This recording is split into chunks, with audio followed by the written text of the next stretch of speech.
Hey there. Tonight, we begin with a question that sits at the edge of all questions.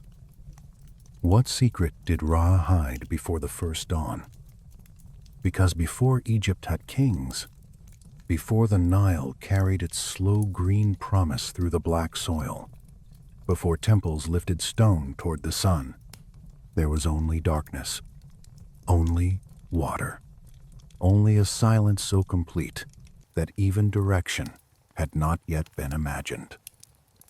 And from that silence, the Egyptians said, a god brought himself into being, a god who needed no parent, no hand reaching from above, no voice calling him into existence. Just will, just awareness, just the first gold thought rising out of a world with no light at all. If stories like this help you soften the day and drift more easily into sleep, leave a like and subscribe, and stay with me as we follow Ra into the deep beginning, into the first mound, the first breath, and the first uneasy act of creation. Now dim the room a little if you can. Let your shoulders loosen. Let your jaw unclench. Let the candlelight in your mind grow steady and small, and let the water of the first world carry us gently backward. Before time began to count itself, before any star had a name, before sky and earth had been parted into their proper places, there was none. Endless water. Endless dark. Not the dark of an ordinary room after sunset. Not the dark of storm clouds or moonless desert, but the kind of dark that has never met a boundary. The ancient Egyptian priests described it as a boundless flood of primal potential, a vast and sleeping expanse where nothing had yet become itself. New horizon. No sand. No wind. No birds crossing high morning air. No reeds bending along the riverbank. No gold disk of the sun rising in the east. Only water, though even water is too familiar a word for it, because this first flood had no shore to lap against, no surface to ripple beneath the breeze, no bottom where silt might settle. It simply was. I have always found it strange that the Egyptians began not with a battle, not with a heroic conquest of monsters, but with this hush, a waiting, a pressure of possibility. Their first world is not loud. It is not dramatic in the way people often expect myth to be dramatic.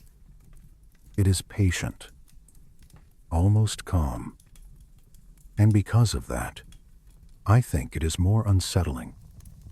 None is a place where nothing is wrong, yet nothing is right, because there is still no shape for rightness to enter.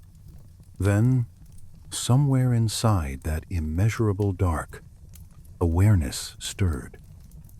No mother carried it. No father whispered it into existence. No earlier god opened a hand and placed it carefully upon the waters.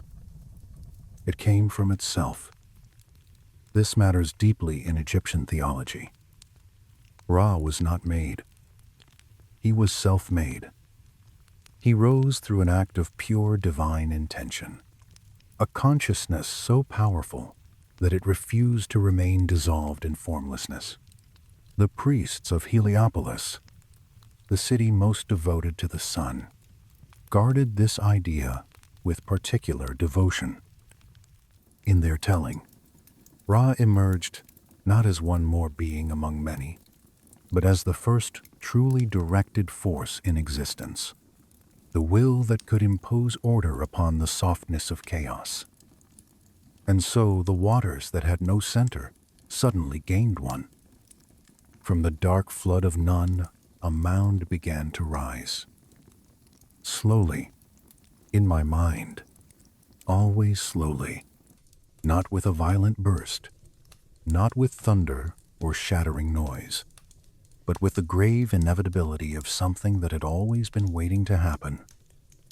Up through the silence it lifted, the first solid thing in all existence. This was the Benben, the primal mound, later remembered in the pointed forms of obelisks and pyramids. But here at the start, it was something stranger and more sacred than architecture could ever fully capture. It was the first place, the first surface, the first answer to the question of where. Imagine it gleaming there in the endless dark water. Not rock exactly, not earth exactly, but condensed divinity, crystallized presence, a height where before there had only been depth. It rose wet with the memory of none, yet already carrying a different nature. Around it, the black waters pressed close. Upon it, light gathered for the first time. That light was Ra, as Atum-Ra, the self-created one. He stood upon the Benben with the authority of a being who had no source outside himself. The earliest texts struggle to describe him, and I think that struggle is part of the point. How do you describe the first form when no other form yet exists for comparison?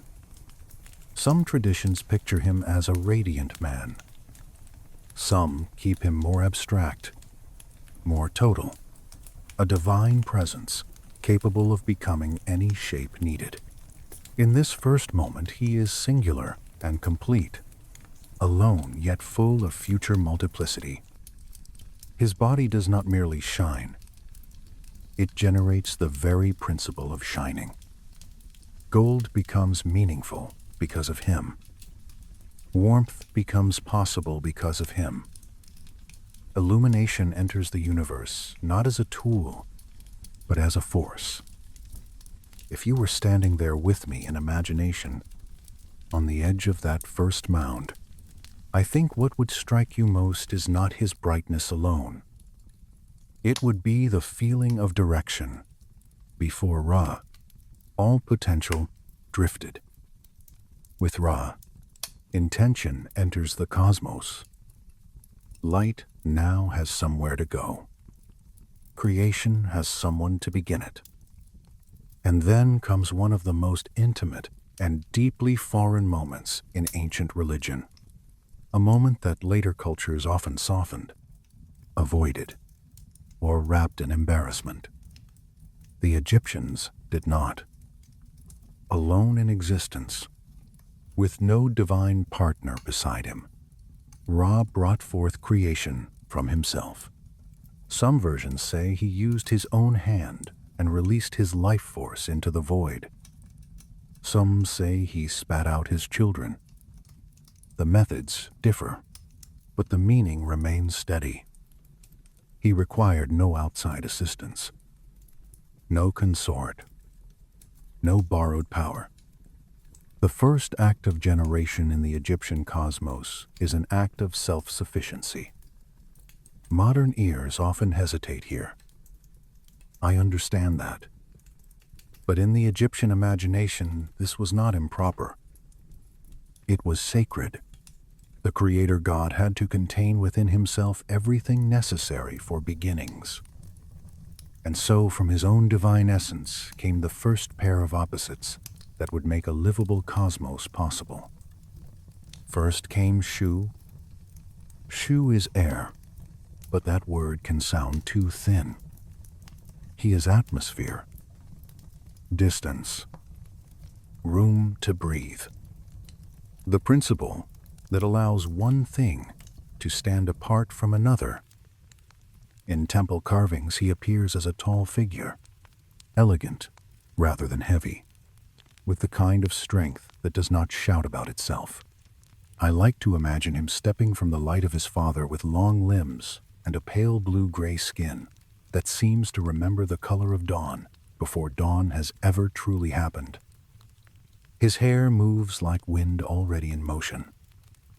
His chest lifts, with the first great inhalation in existence. If Ra brought illumination, Shu brought spacing. He made emptiness useful. He turned void into interval. Upon his shoulders would one day rest an impossible task, though not yet, not fully. The task of keeping things apart long enough for life to happen. Then came Tefnut.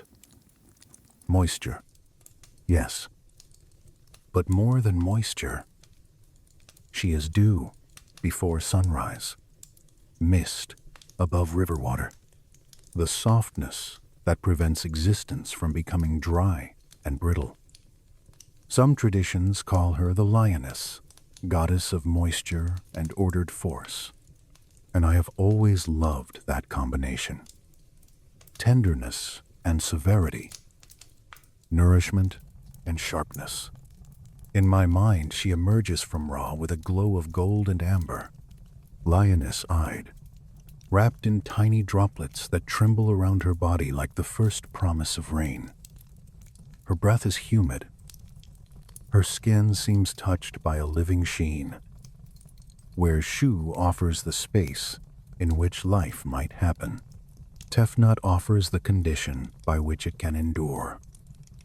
Together they form the first divine pair. Air and moisture, separation and cohesion, dryness softened by living damp. The Egyptians understood, very early and very well, that no world can grow from light alone. Light without atmosphere is too bare. Space without moisture is too hard. The first children of Ra are not decorative companions.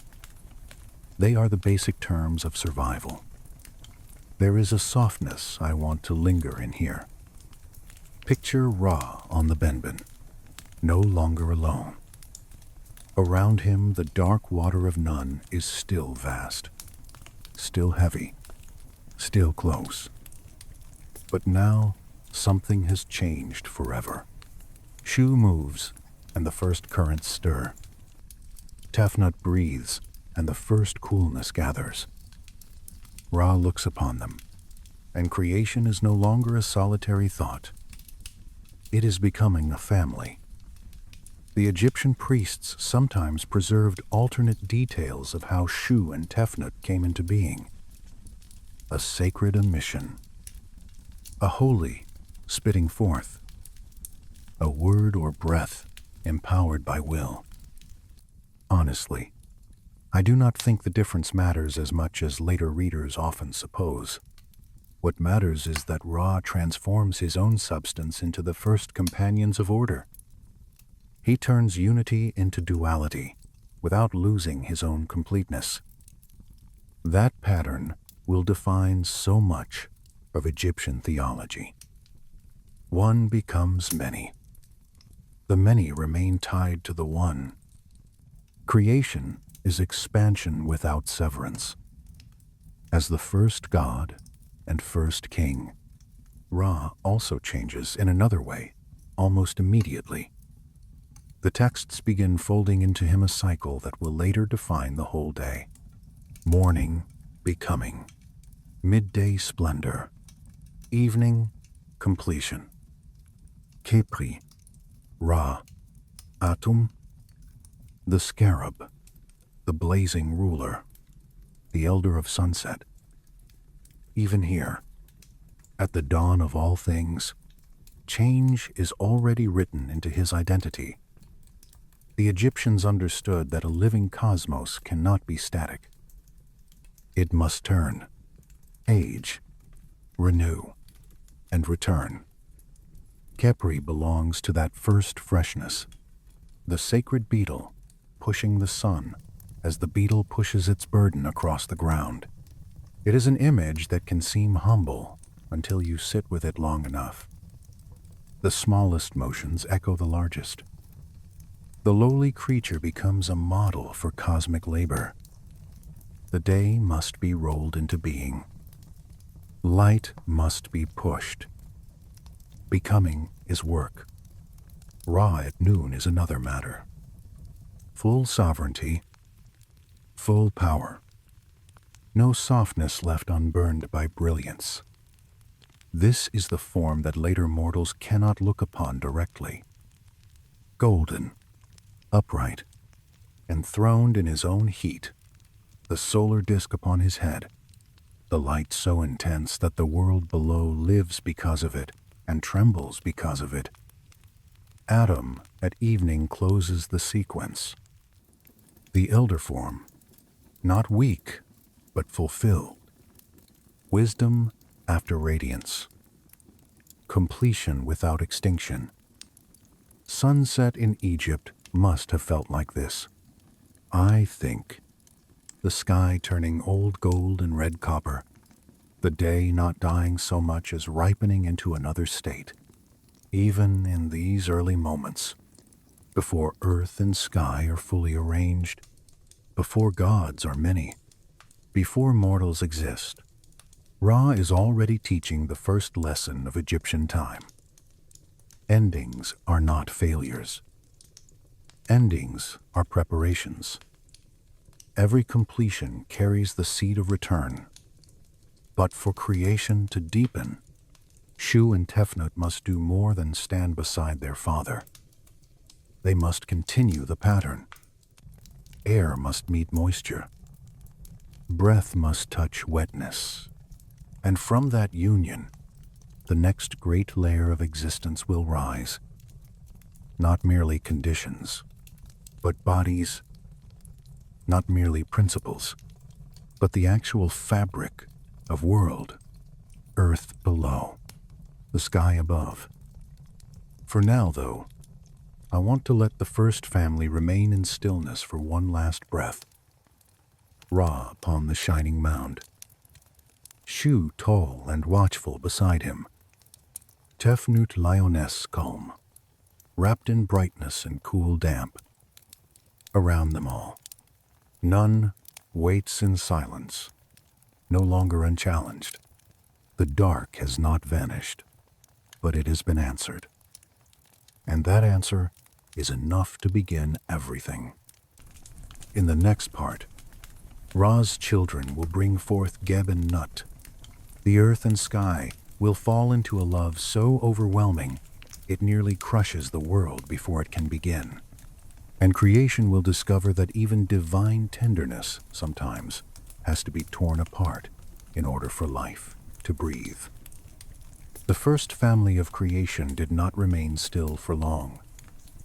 It never could. Once Ra had drawn light out of the dark flood. Once Shu had opened the first room for existence, and Tefnut had softened that room with sacred moisture. The ordered world leaned toward further birth. Creation in Egyptian thought is never only an event. It is a continuation, one act unfolding into the next, one divine body giving rise to another layer of reality. And so, from the union of Shu and Tefnut, another pair emerged, one heavy with fertility, the other vast with stars. Geb and Nut. I have always found them among the most beautiful images in all mythology. Not because their story is gentle, though parts of it are tender. It is because they embody something so immediate and human. Longing, contact, separation, the pain of distance imposed by law. Before they become symbols of earth and sky, they feel like lovers. Geb came first in the sense that earth must be felt before sky can be measured. He is the ground itself, but that phrase is too small. He is not only soil, he is the broad body of land, the dark richness beneath fields, the hidden minerals of stone, the waiting pressure beneath roots. In some visions he appears with skin green as first growth after floodwater recedes, his muscles carrying the latent force of mountains and cliffs not yet fully risen. His hair is thick and earthen, tangled with shoots and seed, always on the verge of sprouting. When he shifts, the surface of the world shifts with him.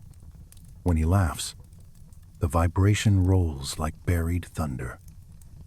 When he grieves, water gathers in low places. Nut is another kind of wonder. The sky, yes, but not a thin ceiling. She is vastness with a body, a woman of deep blue stretched above the world, her skin filled with stars that glimmer like pins of white fire in velvet dusk. In temple art, she arches above the earth on elongated arms and legs, fingertips and toes touching the ground, while her curved body becomes the canopy of heaven. It is one of the most graceful theological ideas the Egyptians ever made. The sky is not empty. The sky is alive, feminine, sheltering, jeweled, endlessly watchful. If Geb is closeness, Nut is reach.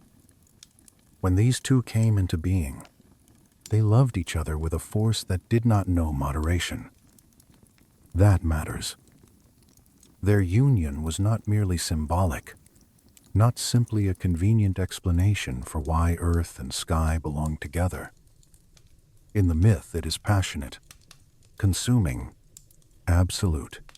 They clung to one another so tightly that nothing could exist between them. No air moved. No light filtered down. No creature could stand or breathe or grow because the world had been closed in the embrace of its own first desire. This was the first great crisis of ordered creation. Ra had brought light. Shu and Tefnut had created the conditions for existence. But Geb and Nut, in their love, nearly undid the architecture before it had fully settled. I think that is a startlingly mature idea. The Egyptians understood that fertility itself can overwhelm form.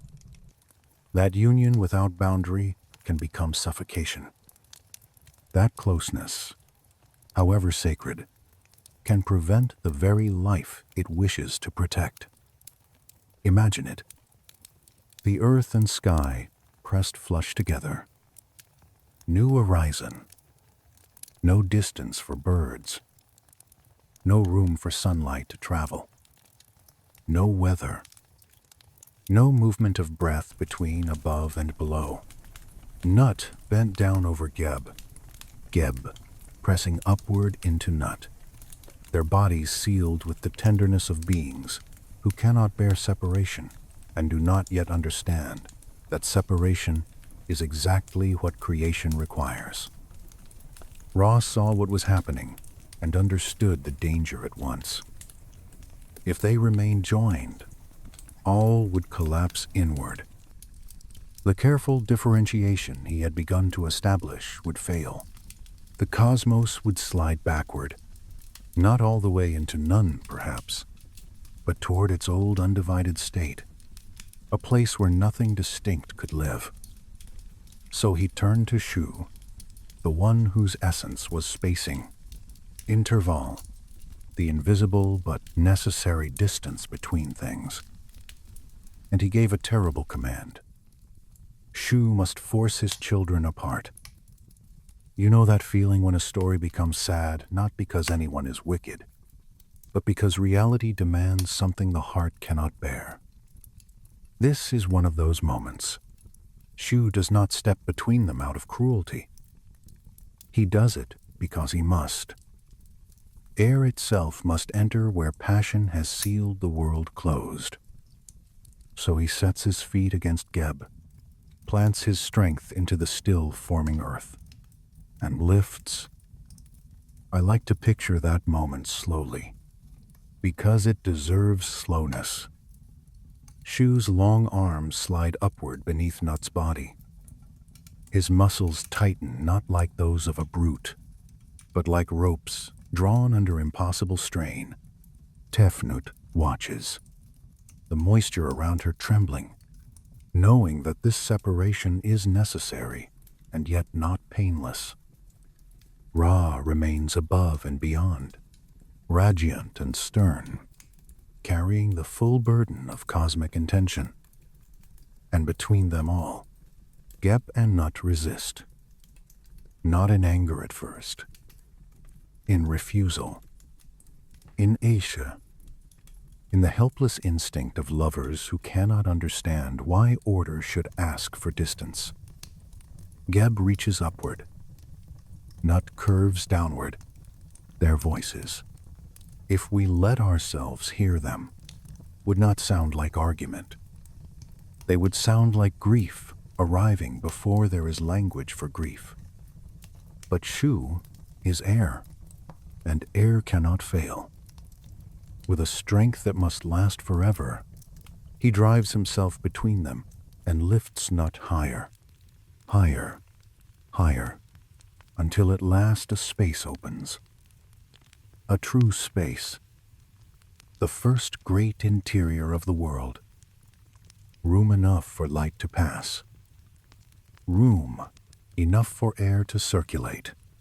Room enough for weather, for birds, for prayer, for smoke rising from altars that do not yet exist. Creation inhales for the first time. That space is the world we live in. Nut arches above, held aloft by Shu's raised hands. Geb remains below, vast and fertile, his face turned upward in longing. At the four corners of the world, Nut still touches the earth with fingertips and toes, a memory of former closeness preserved in the very structure of the universe. The Egyptians imagined these contact points almost like pillars, the places where the sky rests upon the world while remaining apart. And then something even more beautiful happens. Their grief becomes landscape. Geb suffers first in the heavy way of earth. His sorrow moves through his body in convulsions. Ridges rise. Depressions deepen. What had been a smoother surface becomes mountain and valley, hollow and height. The myth says his anguish created the first geological features, and that feels right to me in a poetic sense. The land is not flat because it has remembered longing. Mountains are the tension in his body. Valleys are the places where his grief sank downward. Caves are the chambers where pain withdrew into silence. His tears gather too. Springs form in hidden places. Moisture begins to travel through the earth, not only as Tefnut's gift, but as Geb's mourning. Later civilizations would build practical knowledge around wells and underground water. But here the origin is emotional. Even hidden water has a heart. Nut's sorrow reshapes the heavens just as deeply. Stretched above the world, unable to descend, she weeps. Her tears become rain. Her breath becomes the movement of wind through the height between sky and earth. Her body, dark blue and star-seeded, curves from east to west in a form so elegant that even separation becomes a kind of shelter. She cannot hold Geb as she wishes. So instead, she covers the whole world and becomes the vault beneath which life will one day unfold. The stars in her skin begin their slow, eternal movement. This detail matters because once Nut is separated and fully established above, time becomes visible. Night gains markers. Travelers, priests, and dreamers will one day look up and read meaning in her body. The sky ceases to be a blank mystery. It becomes patterned, named, observed, loved from below. Still, the longing between Geb and Nut does not disappear. That is crucial. The cosmos is not healed by separation. It is structured by it. Their yearning remains alive, and because it remains alive, it continues to shape the world in hidden ways.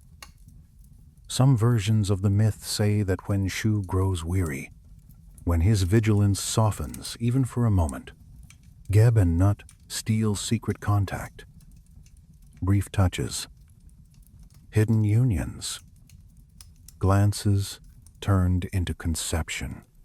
This is such a human touch inside the divine framework, the sense that law may divide bodies, but not fully silence desire. It is in one of these forbidden crossings that the next stage of the story begins. Nut conceives. Ra, of course, notices. He notices everything that matters to order. The sky goddess carrying life within her body might seem at first like another blessing, another forward motion of the divine family. But in this case, the situation is complicated by the way it happened. Nut has conceived through a union already judged dangerous, already interrupted by force for the sake of cosmic stability. Ra sees in this pregnancy not just fertility, but defiance. An act against imposed structure, a secret continuation of what had already once threatened the world. And so his response is severe. He curses Nut so that she cannot give birth on any day of the year. It is such a precise punishment, and that precision makes it all the more cruel. He does not strike her down. He does not erase the children in her womb. He bars time itself against her. In the old Egyptian calendar, there are 360 days, each one now closed to her labor. Every dawn becomes a locked door. Every sunset a sealed gate. The sky goddess carries her children fully formed, ready, pressing toward birth, but no date will accept them. No day belongs to them. If you sit with that image long enough, it becomes quietly unbearable. Nut remains stretched above the world, beautiful and star-filled, but now suffering. The children inside her cannot emerge. Geb below can do nothing but grieve upward. Shu continues holding them apart, which means he too must feel the suffering he helps sustain. Tefnut watches with all the lioness calm she possesses, moisture glimmering around her, unable to soften a decree spoken by the Creator himself. And Ra, though still the source of order, now appears in another dimension of divinity, not only the giver, but the restrictor, the one who understands that law sometimes wounds. Some scholars would say this moment captures a deep Egyptian truth.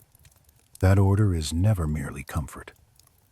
It is also limit, boundary, prohibition, and the painful acceptance that not everything fruitful may unfold in its first desired way. It is a wise idea. It is also sad. So the heavens continue above, the earth continues below, and between them stretches the living space of the cosmos, now haunted by waiting.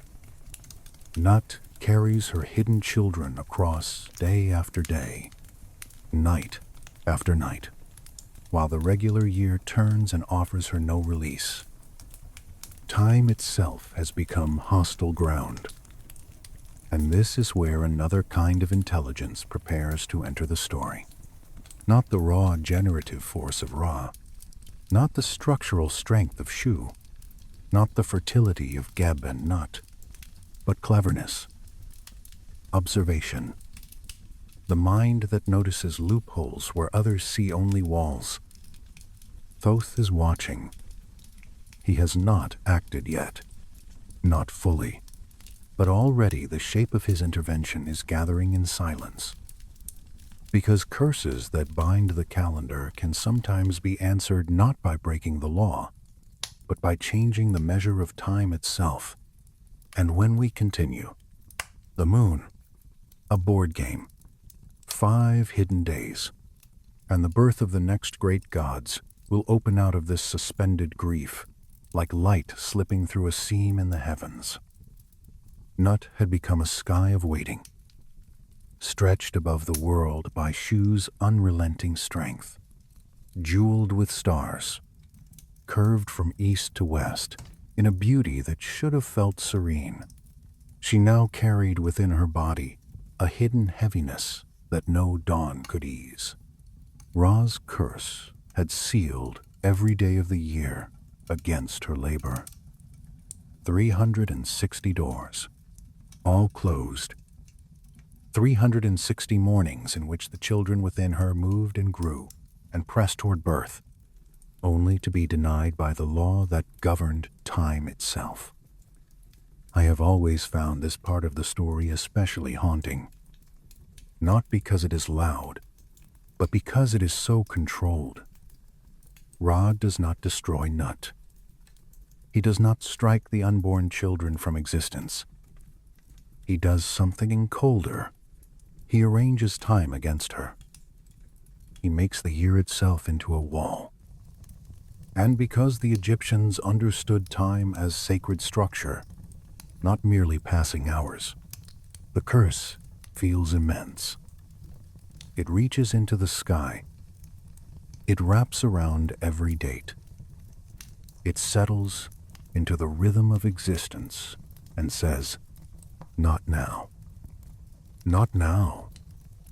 Not now." Below her, Geb could do nothing but ache. The earth god had already been forced into a distance he could not accept. Now he watched the body of the sky hold life it could not release.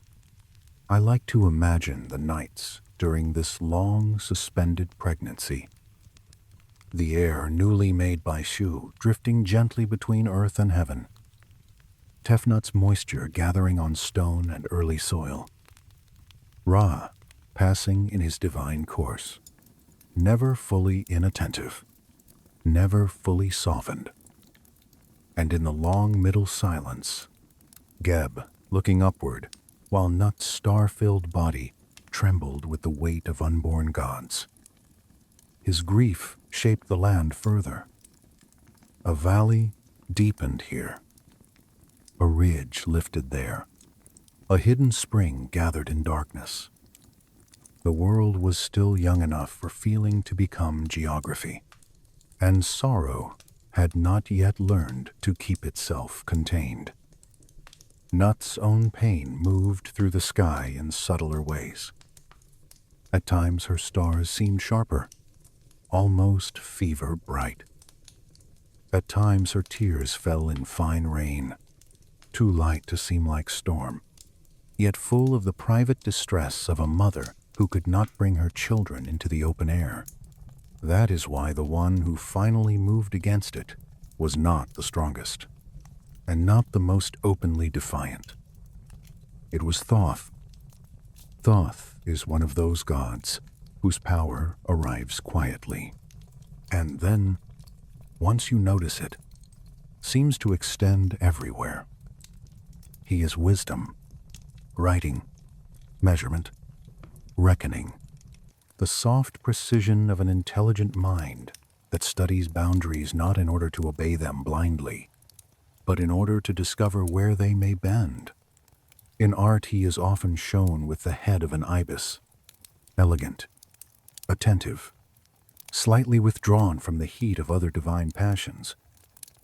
And honestly, that feels right. Thoth is not the sort of deity who storms into a crisis. He inclines his head. He watches. He thinks until the hidden opening appears. He looked at Nut's suffering and did what wisdom does best. He examined the wording.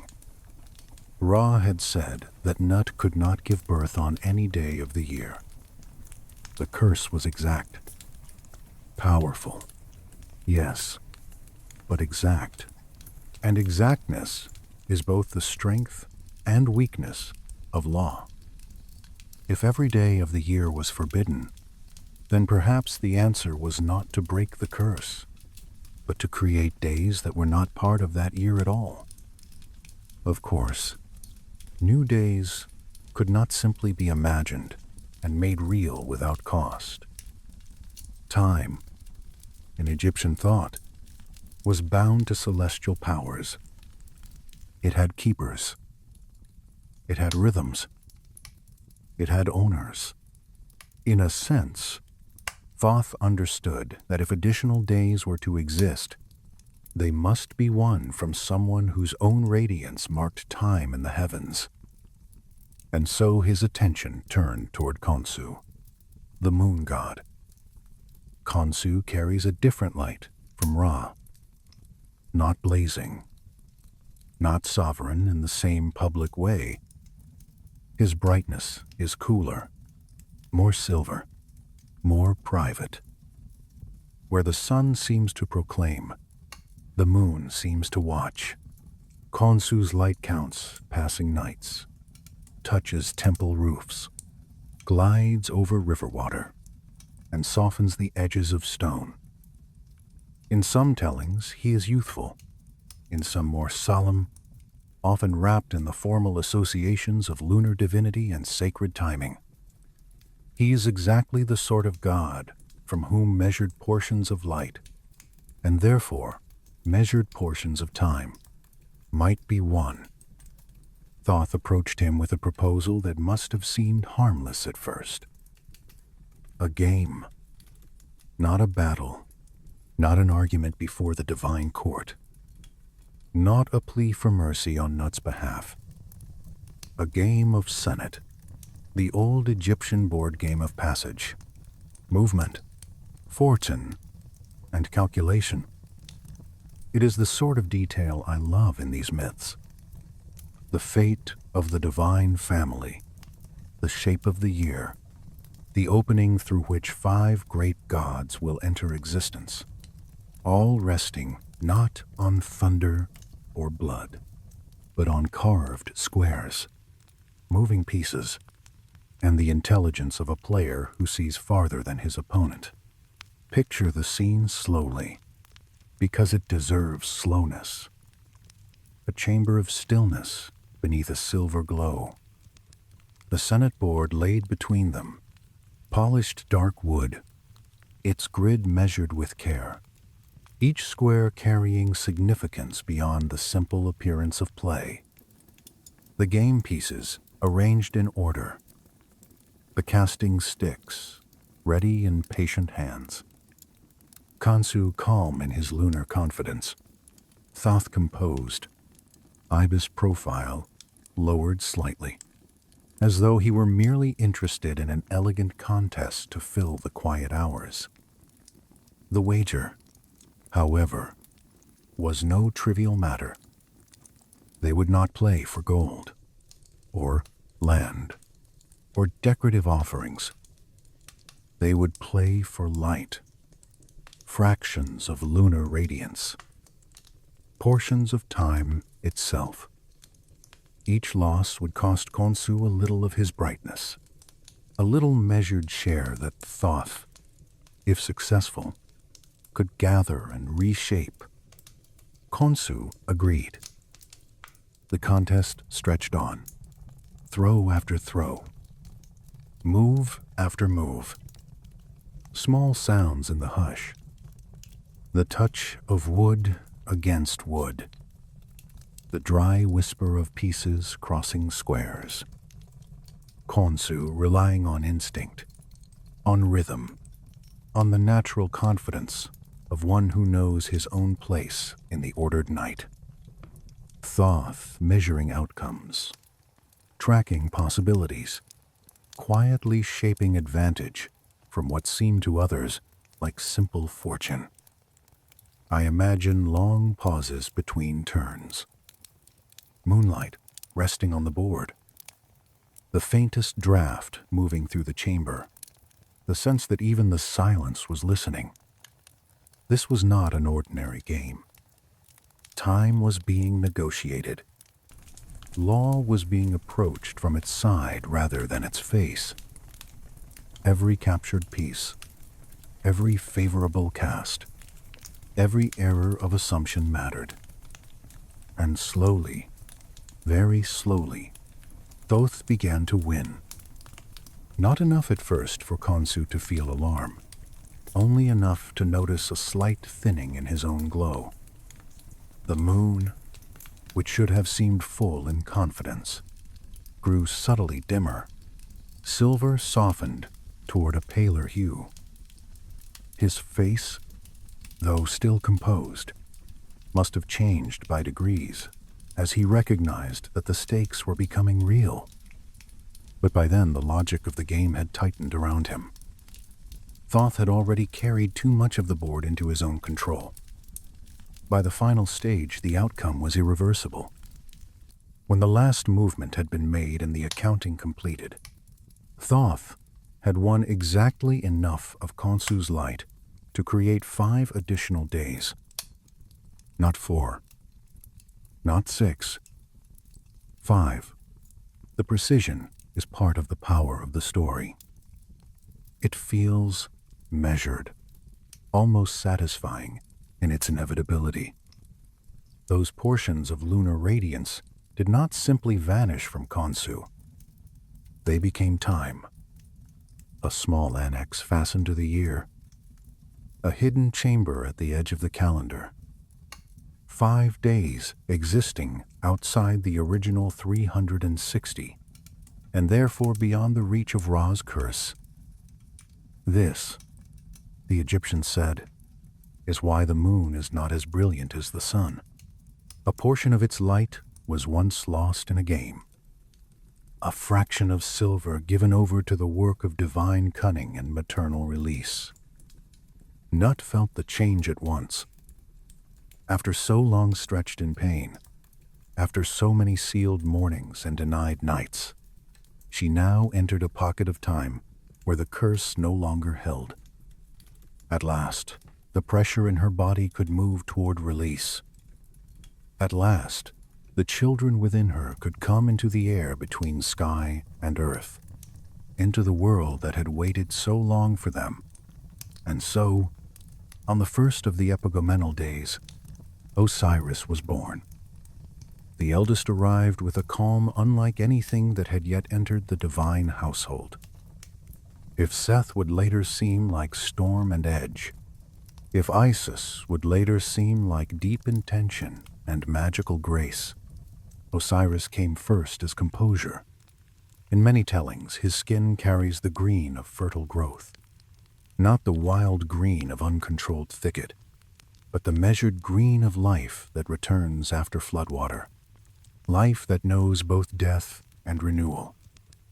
Even in infancy, he bore the atmosphere of kingship, quiet authority, balance, a natural gravity that made others feel, not afraid, but steadied. On the second day came Horus the Elder. This is not yet the younger Horus who will later rise through Isis and Osiris, but an earlier, broader principle of divine kingship and sky power.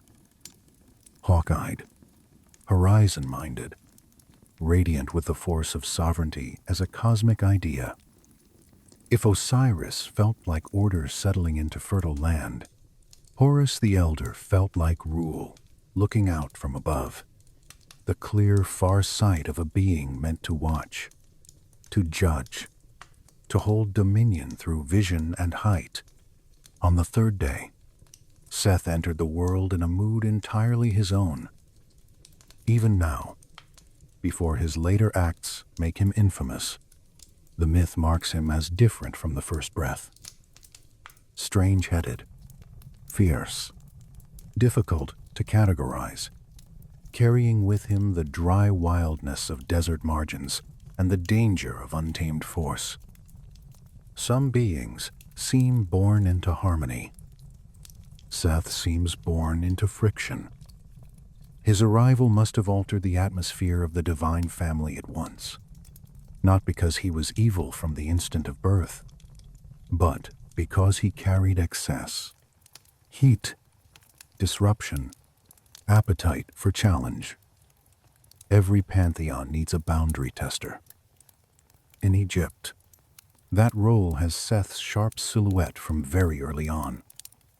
On the fourth day came Isis, and with her, the myth acquires one of its deepest centers of intelligence. Isis is beauty, yes, but never beauty alone. She is perception. She is endurance. She is care sharpened into strategy. She is the throne in feminine form, the queen, not because she simply occupies royal space, but because she understands how to hold it, restore it, protect it, and bend reality itself when necessary. If Ra is the first great will, Isis is the later will that works through patience, love, words, medicine, and hidden knowledge. Even in her birth scene, I think she should feel like someone the story already knows it will need. On the fifth and final extra day came Nephthys, more shadowed, more mournful, more dusk-toned than Isis, yet no less necessary. Where Isis gathers and preserves, Nephthys attends the edges, the places of grief, endings, lamentation, and protection in the darker chambers of experience. She is often misunderstood simply because she is quieter. But myth like this is built on complements. Light requires dusk. Birth requires mourning. Fertility requires ritual around death as well. Nephthys completes the pattern by standing where sorrow must eventually be met with gentleness. 5 births, 5 days, 5 additions to the cosmos. And with them, the divine family of Heliopolis reached its full essential shape. Creation had become not only a sequence, but a web of relationships, alliances, intentions, longings, rivalries, and future griefs. I want to pause there, because this is one of the richest moments in the whole mythic system. The world is no longer just being built. It is becoming dramatic. Personality has entered. Kingship has entered. Conflict has entered. Magic has entered. The gods are now numerous enough to love, resist, deceive, support, mourn, and challenge one another. Cosmic structure is complete enough to be threatened from within. And all of it became possible because Thoth found a gap in time. The epagomenal days remain one of my favorite ideas in ancient religion. Days outside the year. Days won by intelligence. Days where law is not broken, but exceeded. They feel like little islands of impossibility that somehow became permanent. Even later calendars carried the memory of them. Even later rituals remembered that time itself had once been revised so a mother in the sky could finally give birth. Nut must have felt relief so deep it changed the weather of heaven. Geb below, though still unable to hold her, must have sensed through the space between them that their children now existed in the open world.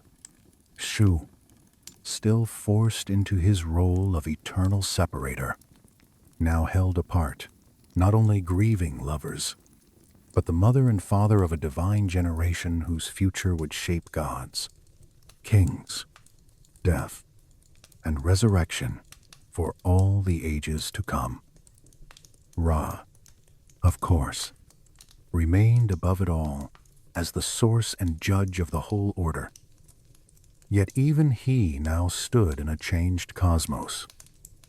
His descendants had multiplied. The divine realm was crowded with potential. and potential, once released, always requires governance, because a family this powerful cannot simply be left to unfold without law. The births have ended. The year has grown larger.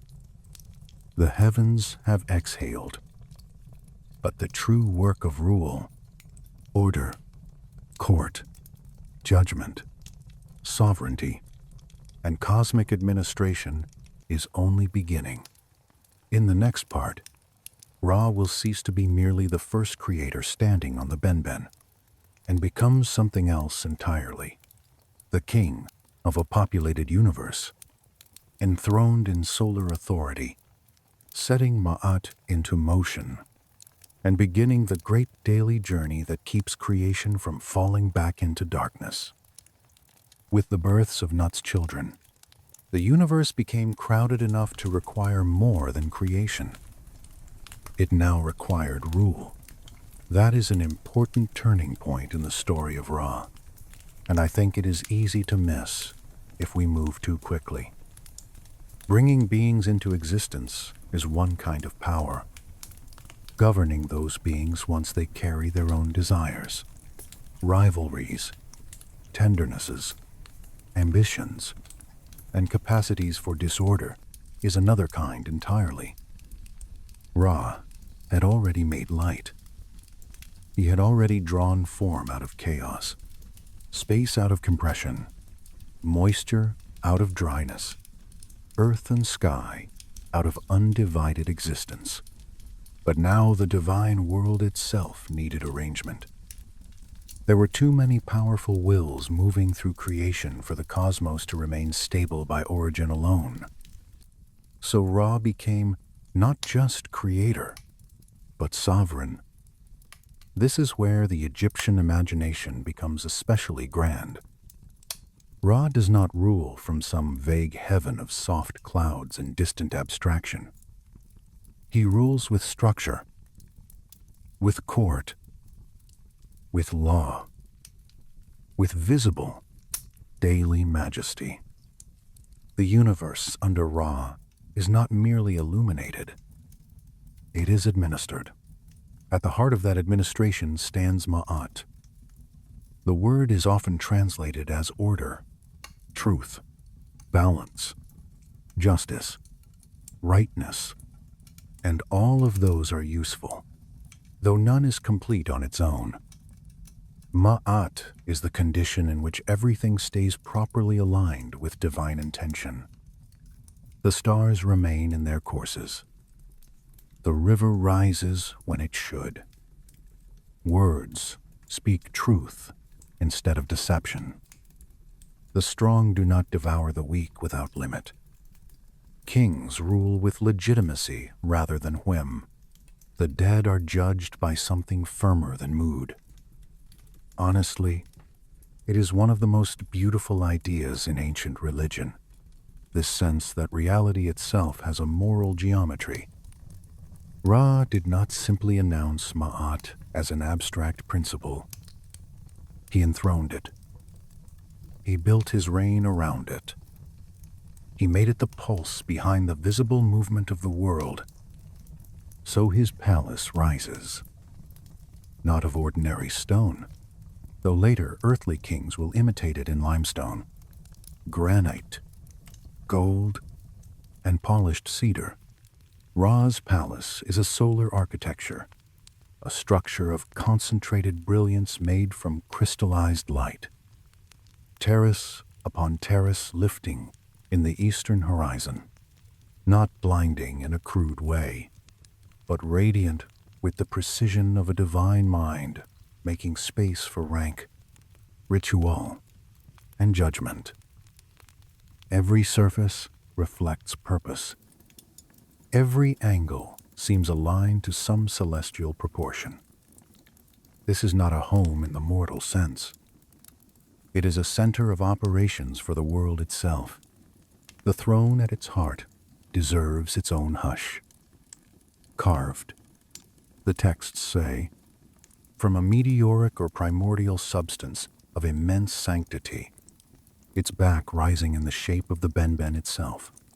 The throne remembers the first moment of creation, while proclaiming that creation has now matured into kingship. I picture it dark at its core, like stone formed from night and fire together, but edged in gold that catches every ray of Ra's own light. Along its surfaces are inscribed the laws of existence, not just words, but truths that hold things in place. The arms curve outward with the strength of command. The seat does not merely support Ra. It confirms him. When he sits there, the universe has a center. Thoth stands near, of course. Recorder, counselor, the mind that keeps words from dissolving. He is the sort of presence every ruler needs. The one who listens sharply, writes cleanly, measures consequences, and sees patterns before others even know there is a pattern to see. I imagine the rustle of papyrus near him, the slight angle of his ibis head, the calm black brightness of his eye as he inscribes judgments that will outlast whoever first needed them. Horus, too, stands close in one of his early cosmic aspects. Falcon authority, watchful and exact, not yet only a later avenger, not yet narrowed by later myths, but already the principle of royal force, the power that sees far, guards thresholds, and strikes when law requires defending. His wings are folded. That matters. Power at rest can feel more profound than power in flight. Other gods take their stations. Moisture, air, earth, sky, hidden intelligence, coming kingship, coming conflict. The court is a family, yes, but it is also an administration, and that difference is essential. Ra is no longer only surrounded by children and descendants. He is surrounded by function. And then there is the bark. No image in Egyptian religion is more quietly magnificent to me than the solar bark of Ra. A god crossing the sky in a vessel. A ruler who does not sit motionless in heaven, but travels, inspects, sustains, and visibly performs his responsibility from dawn to dusk. The sun itself becomes governance in motion. The bark is not a crude boat. It is divine engineering, shedder, in imagination, if not literal timber, electrum bands, measured length, curved prow, surfaces that shimmer with celestial use. I picture it resting at the horizon just before dawn, not yet moving, held in that brief sacred pause when the world still belongs partly to night and partly to expectancy. The crew is already aboard. The atmosphere is formal. Every role is known. Every hand has its task. At the first sign of morning, Ra begins. This is where his threefold nature becomes beautifully practical. At dawn, he is Capri, the becoming one, the scarab aspect, the force that pushes renewal into the sky. Some people hear scarab and think only of an insect, but the Egyptians saw more. They watched the beetle labor and recognized a cosmic metaphor. The sun itself must be rolled forward. Morning is work. Renewal is effort. The world does not simply happen. It is carried. So Khepri lifts the first light. Slowly, always slowly, in a sleep story like this. A red gold edge appears at the eastern margin. The bark shifts. Air cool from the last breath of night moves across the land. Reeds at the river tremble. Somewhere a bird wakes before it fully understands why.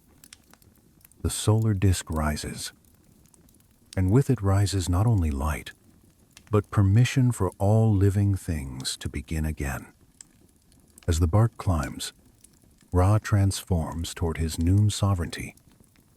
The scarab softness of becoming gives way to full solar kingship. This is Ra proper in his blazing central authority. Not old, not young, but complete. The disk crowns his head. The light around him is no longer tentative. It pours. Fields wake beneath it. Stone warms under it. Water gives back its reflections. Human futures, though they have not yet fully appeared in the story, are already being prepared by this relentless daily gift. What I love here is that the myth never lets you forget that sunlight is not passive.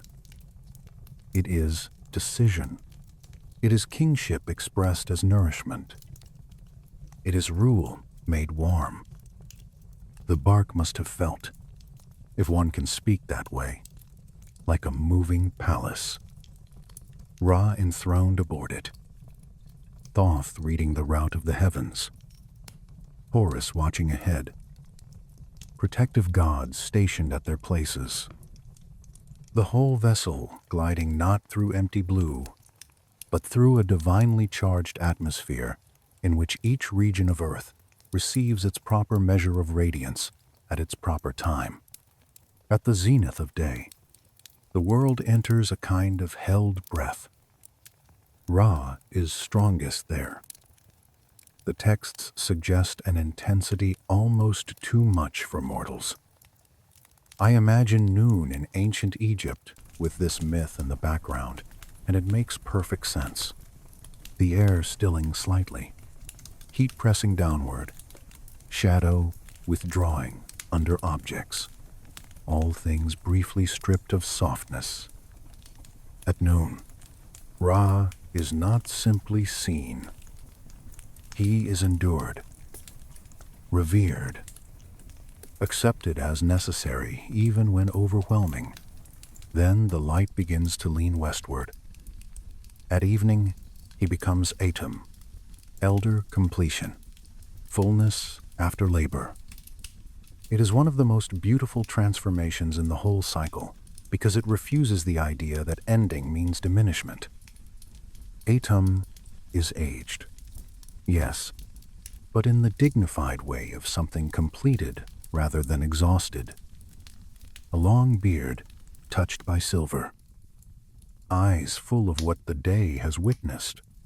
The bark turning toward the west, with the calm gravity of a ruler who has not failed his obligations and now prepares for another phase of them. The cycle repeats because creation is not a one-time achievement. It is maintenance. What I find moving is how public this order is. Ra does not keep creation alive in secrecy.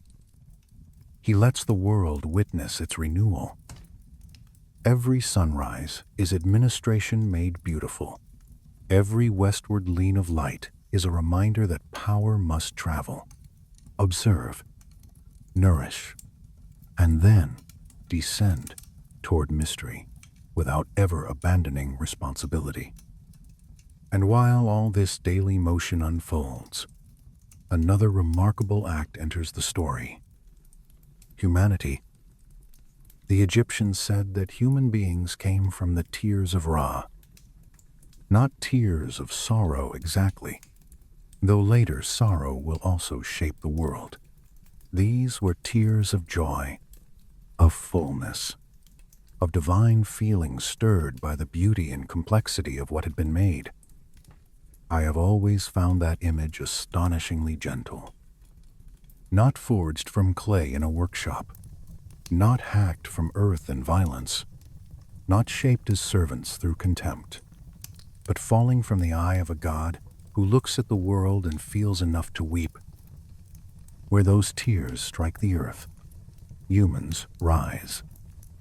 In the earliest phase, the Golden Age, they rise already close to divinity, not gods, but touched more directly by order than later mortals will be. They understand things almost instinctively.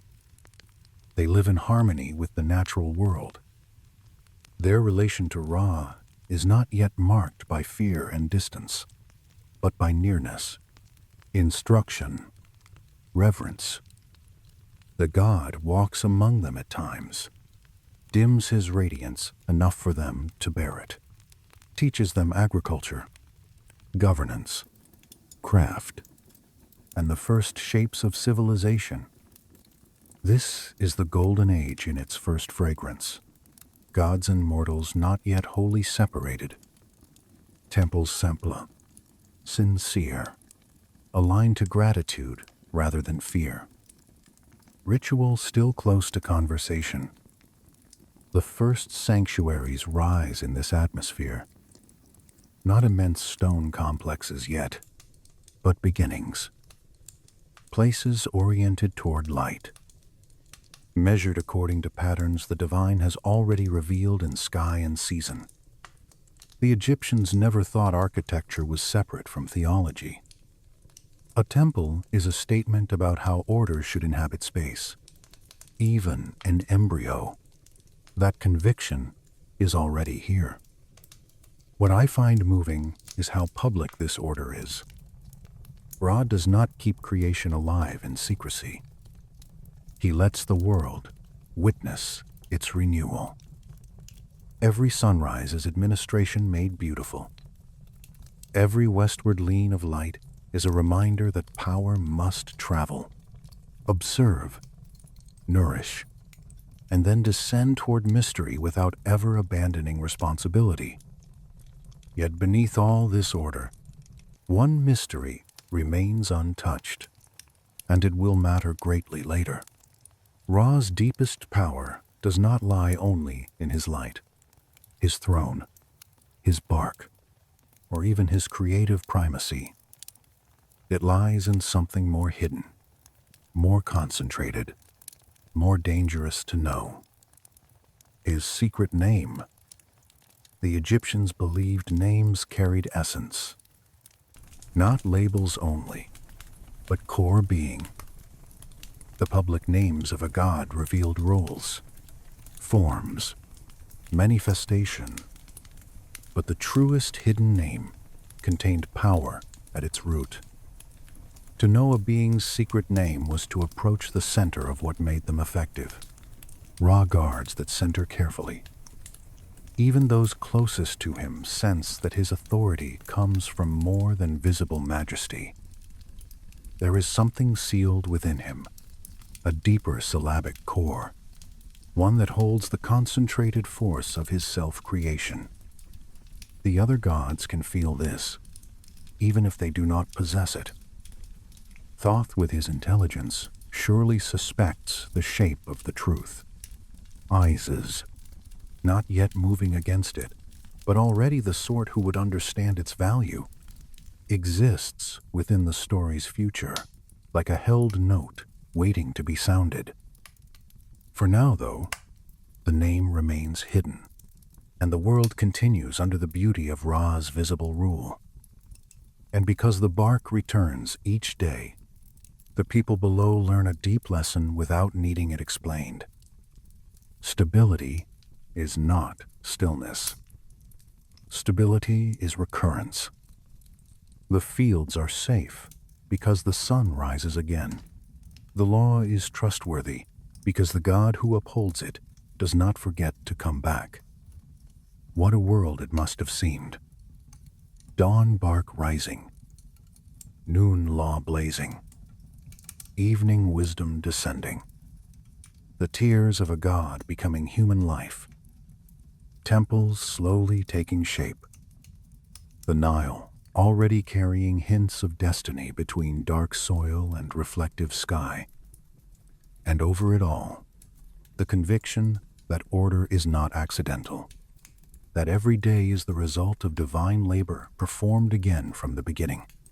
As you settle further into that rhythm, let the bark keep moving west. Let Ra's court remain golden and measured in the eastern palace. Let human beings still live close to reverence. Let the first kingdom of order hold steady for one more quiet breath, because in the next part, something hidden will become dangerous. Something secret will be hunted. And the first great crack in Ra's unchallenged supremacy will open through the patience and cunning of Isis, who understands better than almost anyone that power can be approached through knowledge when force would fail. There are some kinds of power that shine in plain sight, and some that remain hidden even while the whole world lives under their influence. By the time Ra had established his court, his bark, his order, his daily reign over light and law, every god already knew he was supreme. They knew it in the warmth that spread across the earth each morning. They knew it in the exactness of the sky, in the obedience of the seasons, in the way even the oldest divine beings still bent themselves around his authority. But knowing that Ra was supreme was not the same as knowing why his authority felt so complete. The answer, the Egyptians believed, lay in his secret name. I have always loved this idea, because it feels at once theological and intimate. A public name tells you how a being is known. It tells you what role they play, how they appear, how others address them. But a secret name goes deeper. It is not performance. It is root, essence, a word so close to being itself that to possess it is to stand dangerously near the core of a life. Ra had many names in the world. Capri at dawn, Ra at noon, Atum in the evening, Creator, King, Father, Son, Judge. But beneath those names, hidden even from the gods around him, there remained another. The name that contained the first force of his self-creation.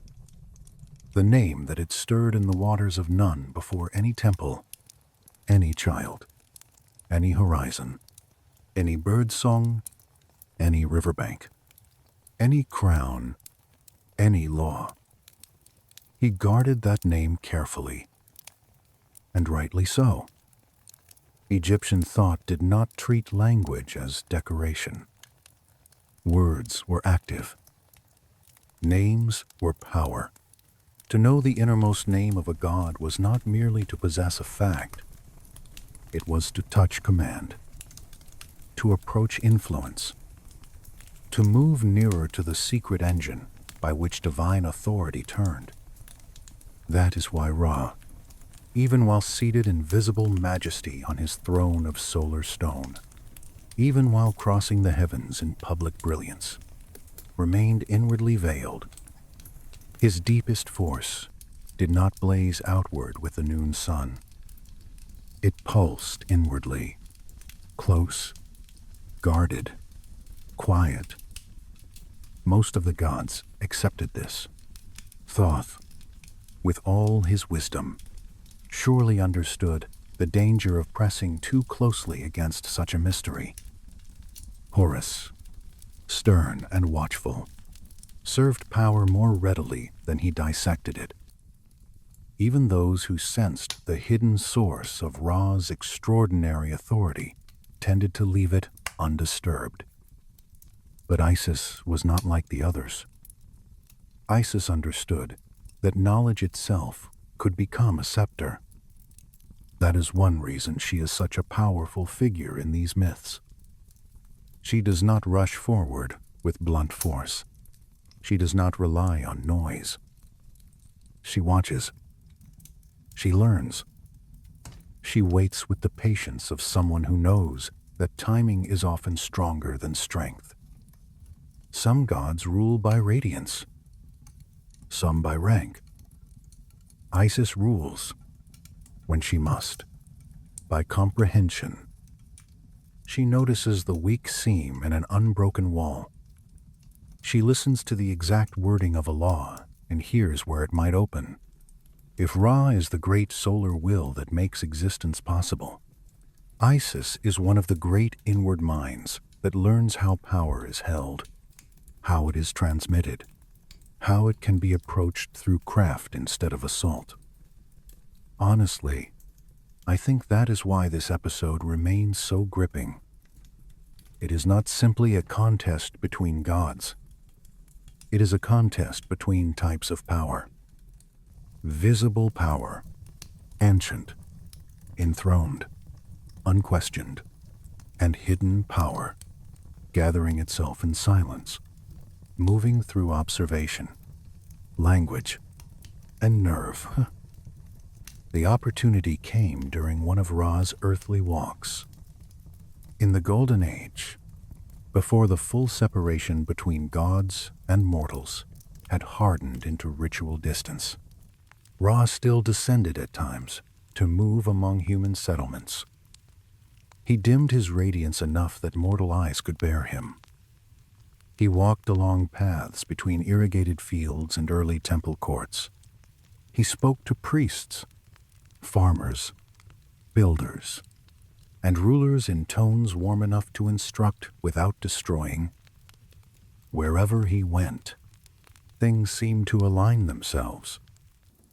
Crops lifted greener. Sick people felt hope before they even understood why. Quarrels softened. Dust motes caught the light around him and hung for a moment as though reluctant to fall. But even in dimmed form, he was still divine, and divinity leaves traces. A word spoken with that much authority carries force. A breath exhaled by a being like Ra is more than air. A drop of saliva falling unnoticed during speech is not merely moisture. It is substance touched by the secret engine of creation. Isis knew this, and that is why she watched so carefully. She did not need an open confession. She needed contact, something physically joined to Ra's being, something that had passed through him and still retained a residue of his inward power. So she waited. I imagine the day warm, the path pale with desert dust, the fields beyond dark with river-fed soil. Ra is speaking with a cluster of devoted humans who have come out beneath the sun to receive his blessing. His voice is low but carries. His face, though softened for mortal company, still contains more gold than any earthly king could imitate. Near him the air smells of warmed stone, dry reeds, and that faint indefinable fragrance myth always gives to divine presence, something like heated cedar and light itself. Isis remains at a distance where she can see without drawing attention. Her stillness is part of her intelligence. She lets the moment unfold without impatience. Then it happens. As Ra speaks, a tiny drop of saliva falls from his mouth to the earth. Such a small thing, barely visible. A bright, wet bead in dust. Yet Isis knows that it is enough. She waits only until the moment is safe, then moves with the quiet efficiency that makes her so formidable. Before the drop can sink into the ground or vanish under sun and time, she gathers it, warm still, living still with divine residue, a fragment of Ra, separated from him, yet not wholly emptied of his power. This is one of those mythic details that can feel almost uncomfortably intimate, and that is why it works. Great changes do not always begin with mountains breaking. Sometimes they begin with a trace, a droplet, a residue, The smallest possible fragment of a god, becoming the opening through which the whole balance of heaven shifts. Isis does not act immediately in public. She withdraws. She takes the divine moisture and mixes it with earth from the very place where Ra's foot had pressed. Dust and essence. Ground and God. Soil made potent by proximity. In her hands, the mixture becomes clay, but not ordinary clay.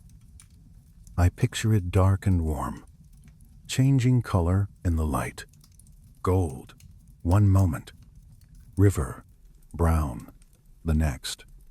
As though it cannot decide whether it belongs more to sun or earth. Tiny sparks move through it when touched. Its surface seems to hold breath. Isis kneads it patiently. There is no haste in her work, only concentration. Her fingers know exactly what she is making and why. She shapes the clay into a serpent, not a grand dragon, not some impossible beast too monstrous for the eye to bear. That would be less dangerous, in a way, because it would announce itself. No, Isis makes something smaller, more focused, more exact. A desert viper shape, coiled potential, precision rather than spectacle. Scale by scale, she forms it. A narrow head, curved body, fangs prepared for one clean act. Into it, she breathes magic, not wildly, but in measured sentences, in quiet invocations that bind will to form. She does not merely sculpt, she instructs. The serpent is given intention. Most crucially, it is made from Ra's own power. This is the brilliance and the cruelty of the plan. An ordinary poison might wound. A supernatural poison might threaten. But a venom shaped from the god's own essence and turned against him could enter where no foreign force could. It would not merely attack from outside. It would move inward, through recognitions already present in his being. That is why conventional healing would struggle against it. The threat would not feel external. It would feel horrifyingly native. When the serpent is finished, Isis sets it in the path where Ra will later return. Again, I want to slow the moment. The path is quiet. Heat presses downward. Insects hum softly in the distance. The stone beside the road throws a thin line of shadow. Isis places her creation there and lets it settle. The serpent coils beneath flat rock and dust. Its clay flesh, now fully animated by magic, looks indistinguishable from living scale and muscle. Its little obsidian eyes gleam once, then still. It becomes waiting. Ra returns. He is not careless. Exactly. A god like Ra cannot truly become careless. But routine softens even the great. He has walked this world countless times. The path is familiar. His thoughts are on what he has seen among humans, on the order of fields, the state of temples, the mood of the age.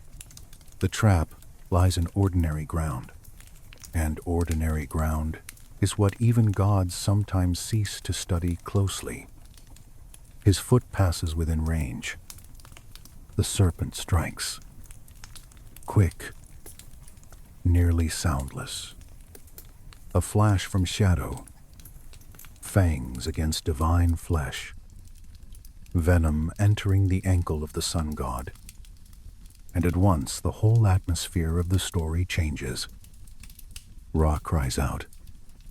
It is not a theatrical cry, not exaggerated, but it shakes the world because pain in a being like him is not a private event. When the Creator suffers, reality hears it. The air shudders. Light flickers. Fields seem to pause.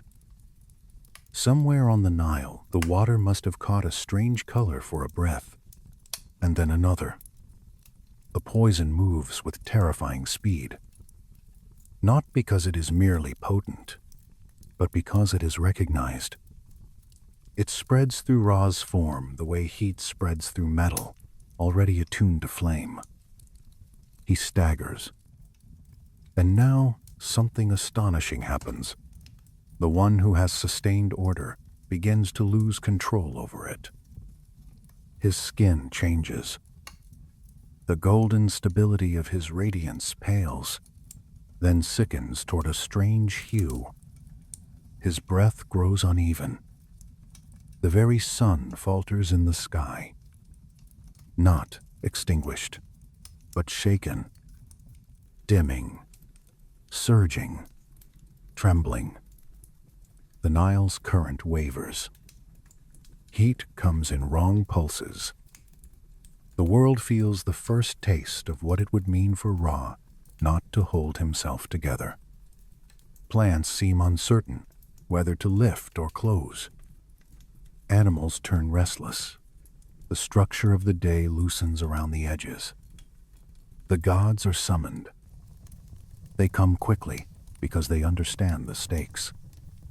Thoth first, mind sharpened by alarm. Horus close behind, ready to fight, though there is nothing obvious to strike. Others gather. The divine family surrounds their suffering king. They examine the wound. They speak incantations. They search for the venom's nature.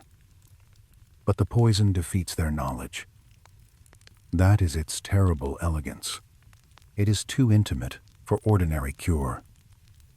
Too inward. Too much like Ra himself, twisted against him. The scene must have been dreadful, though softly dreadful in the way myths sometimes are when they reveal the vulnerability of what seemed untouchable. Ra, the source of light, wavering. Thoth, who can usually read structure clearly, unable to find remedy. Horus, who can usually defend against visible attack, faced with an enemy already inside the flesh. The other gods watching as the one around whom their cosmos turns begins, little by little, to come apart. And then Isis steps forward, calm, concerned, controlled. She does not gloat. That would weaken the power of the moment.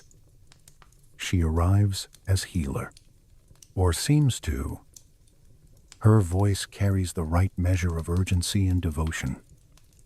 She examines the wound, and perhaps only she truly knows what she is seeing, because only she knows what she made. She explains that this is no ordinary venom. It is not from any common serpent of the desert.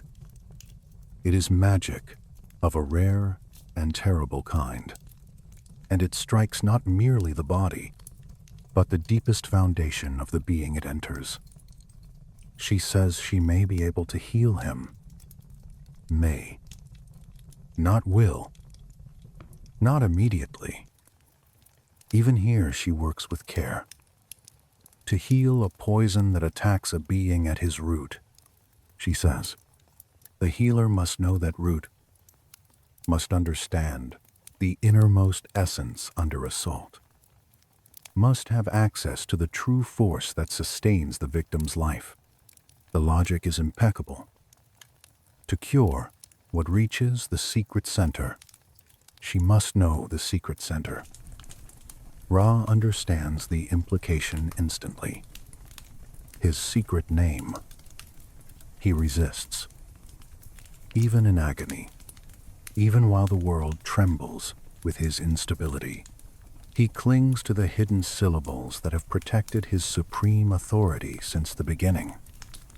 He offers titles instead, public names, glorious descriptions: Creator, Son, Kipri, Atum, Lord of the Horizons, Father of Gods.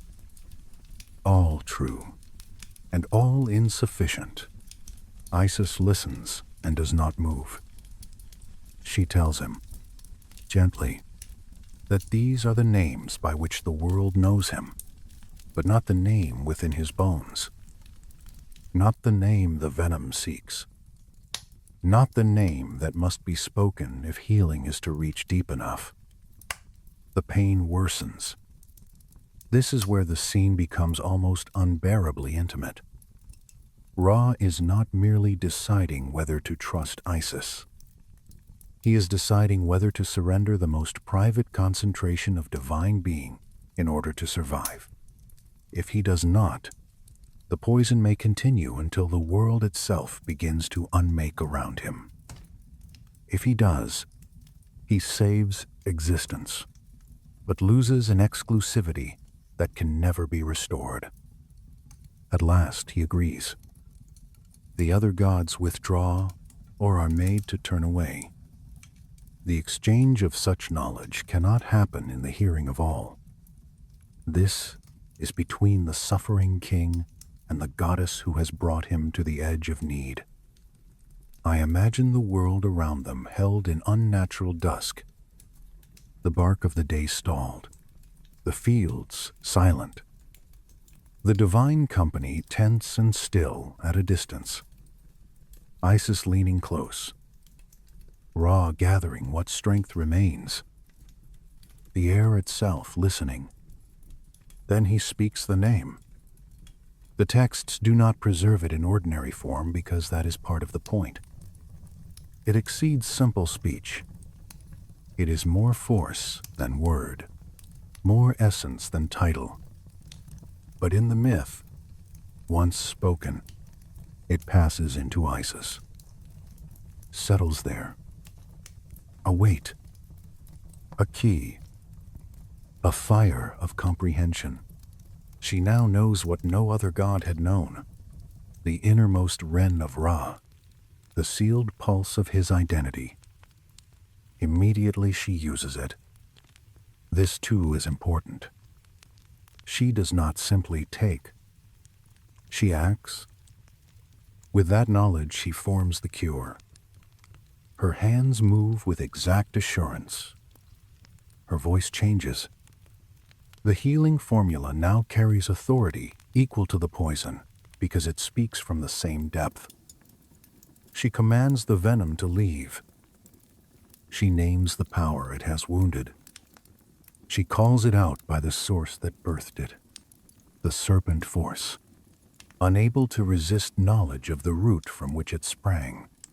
Dissolves. Ra recovers. Color returns. Breath steadies. Light stabilizes. The sun ceases its tremor. The Nile resumes its proper rhythm. Plants lift normally. The world exhales. Catastrophe has been delayed, perhaps prevented. Outwardly, the story could end there as one of healing. But of course it does not. Something irreversible has occurred. Isis now holds what she did not once hold. She has not replaced Ra. She has not dethroned him in the crude sense. But the balance has shifted. There is now another being in creation who knows the hidden name behind the throne. That does not erase his authority, but it complicates it forever. Magic has drawn level with sovereignty in a way no one can fully undo. The old order remains, yet it is no longer innocent of what knowledge can do. I have always thought this moment marks a maturation in Egyptian myth. The early stories of creation are magnificent, but they are also simple in a primordial way. Light rises. Gods are born. Earth and sky are separated. But here, the cosmos becomes more political, more intimate, more dangerous. It learns strategy. It learns leverage. It learns that rule may be challenged not only by violence or chaos, but by intelligence. And Ra learns something too. He learns vulnerability. A god who made himself and ruled by visible power has discovered that he can still be reached through what falls from him unnoticed. Through residue, through language, through a patient mind standing in the shadows of his reign. The Golden Age is not over yet, but it has dimmed slightly around the edges. Power has become self-aware. This matters for what comes next. Because once vulnerability has entered the divine world, it becomes easier for it to echo in the mortal one. Humans will begin to look differently at Ra. His age will become more visible. His strength, though still overwhelming, will no longer feel beyond question. Reverence will thin. Pride will gather in cities. And when rebellion finally rises from the mortals he once created in joy, the response will be terrible. In the next part, the Golden Age begins to crack. Humanity will grow restless beneath divine law. Temples will cool. Insolence will rise. Ra, wounded in more than one sense now, will summon the gods to council, and from his own eye there will emerge one of the fiercest forms of vengeance in all Egyptian myth. Sekhmet, the lioness who turns divine wrath into heat, blood, and fear. There is a particular sadness in stories where rebellion begins not with open war, but with thinning reverence. A small cooling, a hesitation in ritual, a gesture performed out of duty rather than devotion. By the time the crisis came to full shape, that is how it had started in the world of Ra. Not with armies immediately. Not with one great blasphemous shout thrown upward at the sky. It began in the hearts of humans, slowly, almost invisibly, with the kind of inward withdrawal that only a god who sees everything would notice at first. The Golden Age had lasted long enough for familiarity to soften awe. That is always the danger. I think, when gifts become ordinary, the sun rises every day, and so people stop trembling before it. The river floods in its season, and so people begin talking, as though grain comes only from their own labor. Temples stand. Prayers are answered. Children grow. Fields turn green. Roads fill with trade. And after enough cycles of blessing, some part of the mortal mind begins to mistake stability for self-sufficiency. The very reliability of divine order becomes the ground on which doubt feels safe. Ra noticed this before anyone else would have named it. From his bark, from his court, from his daily passages and periodic descents among human settlements, he sensed a difference in the emotional tone of worship. Prayers were still being spoken, but not with the same depth of dependence. Offerings were still being laid on altars, but with thinner gratitude. Temple songs were still sung, but there was a dryness beneath them, a note of routine. It is one of the details I find most convincing in the old myth. Rebellion does not start at the hand. It starts at the heart. Before shrines are defaced, sincerity has already been hollowed out. The great cities along the Nile, were where this cooling became most visible.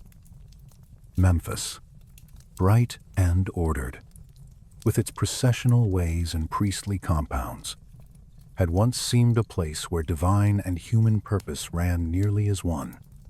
Thebes, lifted by devotion and ceremonial splendor, had once welcomed the daily cycle of Ra with profound gratitude. But now in marketplaces, in shaded courtyards, in storage rooms behind temple walls, people spoke with a different confidence. They talked about labor as though labor alone sustained abundance. They praised human cleverness without tracing it back to divine gift. Priests who should have tended the sacred with trembling care began discussing power as if it were something that might be managed apart from reverence. Even the gestures of piety grew more polished than heartfelt. Everything correct on the surface, something missing underneath. Honestly, I have always found that more unsettling than open desecration, because open desecration at least declares itself. It can be answered directly. But inner cooling spreads quietly. It passes from one generation to another as tone, as a bit, as an unspoken confidence that perhaps the old fear is no longer necessary. A people raised under sunlight may begin to believe it belongs to them. And over all of this stood Ra, aging. That detail matters, and it gives the myth one of its most human shadows. Ra is still supreme, still radiant, still the source of the day and the keeper of the world. But time, even when it cannot truly weaken a creator in the mortal sense, still changes appearance. The texts speak of visible signs, a heaviness around the eyes, radiance not gone, but dimmer at the edges, speech still authoritative, yet less effortlessly overwhelming than before. The daily work of sustaining order had marked him. For humans, who were already drifting toward insolence, that change became an invitation. It is a painful thing to say, but mortals often grow bold when they glimpse weariness in power. Whispers began among influential men, especially priests and civic leaders in the great cities. Some questioned whether Ra remained fit to govern as he always had. Others suggested that younger divine powers should assume more authority. Still others, more quietly dangerous, began to talk as though human reason could solve human problems without divine supervision. You can feel the modernity of that temptation, and maybe that is why the myth stays alive. The thought that order might continue without gratitude, that the system can be kept while the source is dismissed. The movement grew.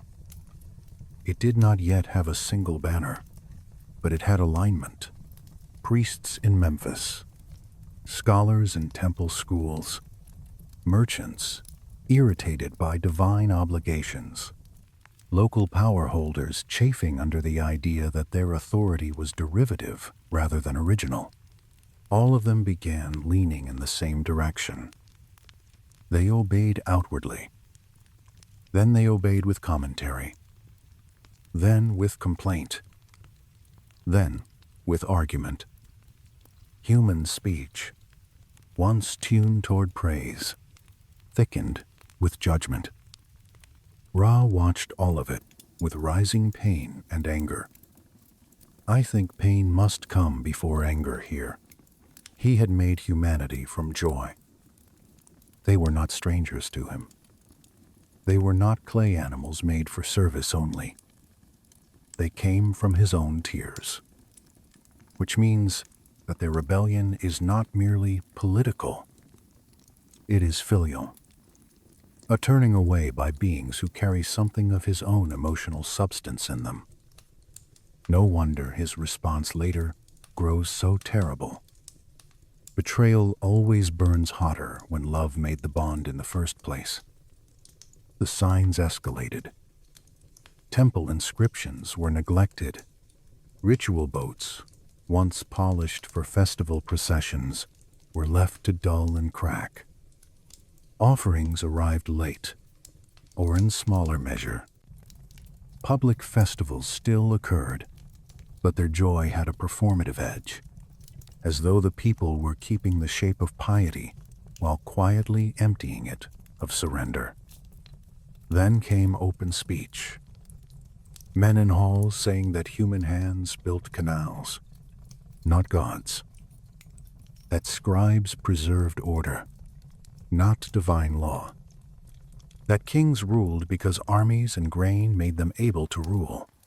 Each statement partial. Each statement in isolation, not wholly false. But together they created a climate in which gratitude evaporated and hierarchy bent toward defiance. And then, at last, visible insults appeared. Statues of Ra were damaged. Hymns were rewritten or mocked. Temple walls were scraped where praise had once stood. Public gestures of contempt spread from city to city. In some places, sacred barks were burned. In others, priests, loyal to the old order, were humiliated by people who wanted no reminder that the sun above them still belonged to a god. This is the moment where rebellion steps from inward weather into public action. The threshold is crossed. The cooling heart becomes the profaning hand. Ra's wrath ignited. When people speak of the anger of gods in ancient myth, they often imagine something explosive and simple. But Ra's anger here feels more immense than simple rage. It is the outrage of wounded sovereignty. Yes, but also the fury of order itself being mocked by the beings it sustains. His heat rose. The sky changed color.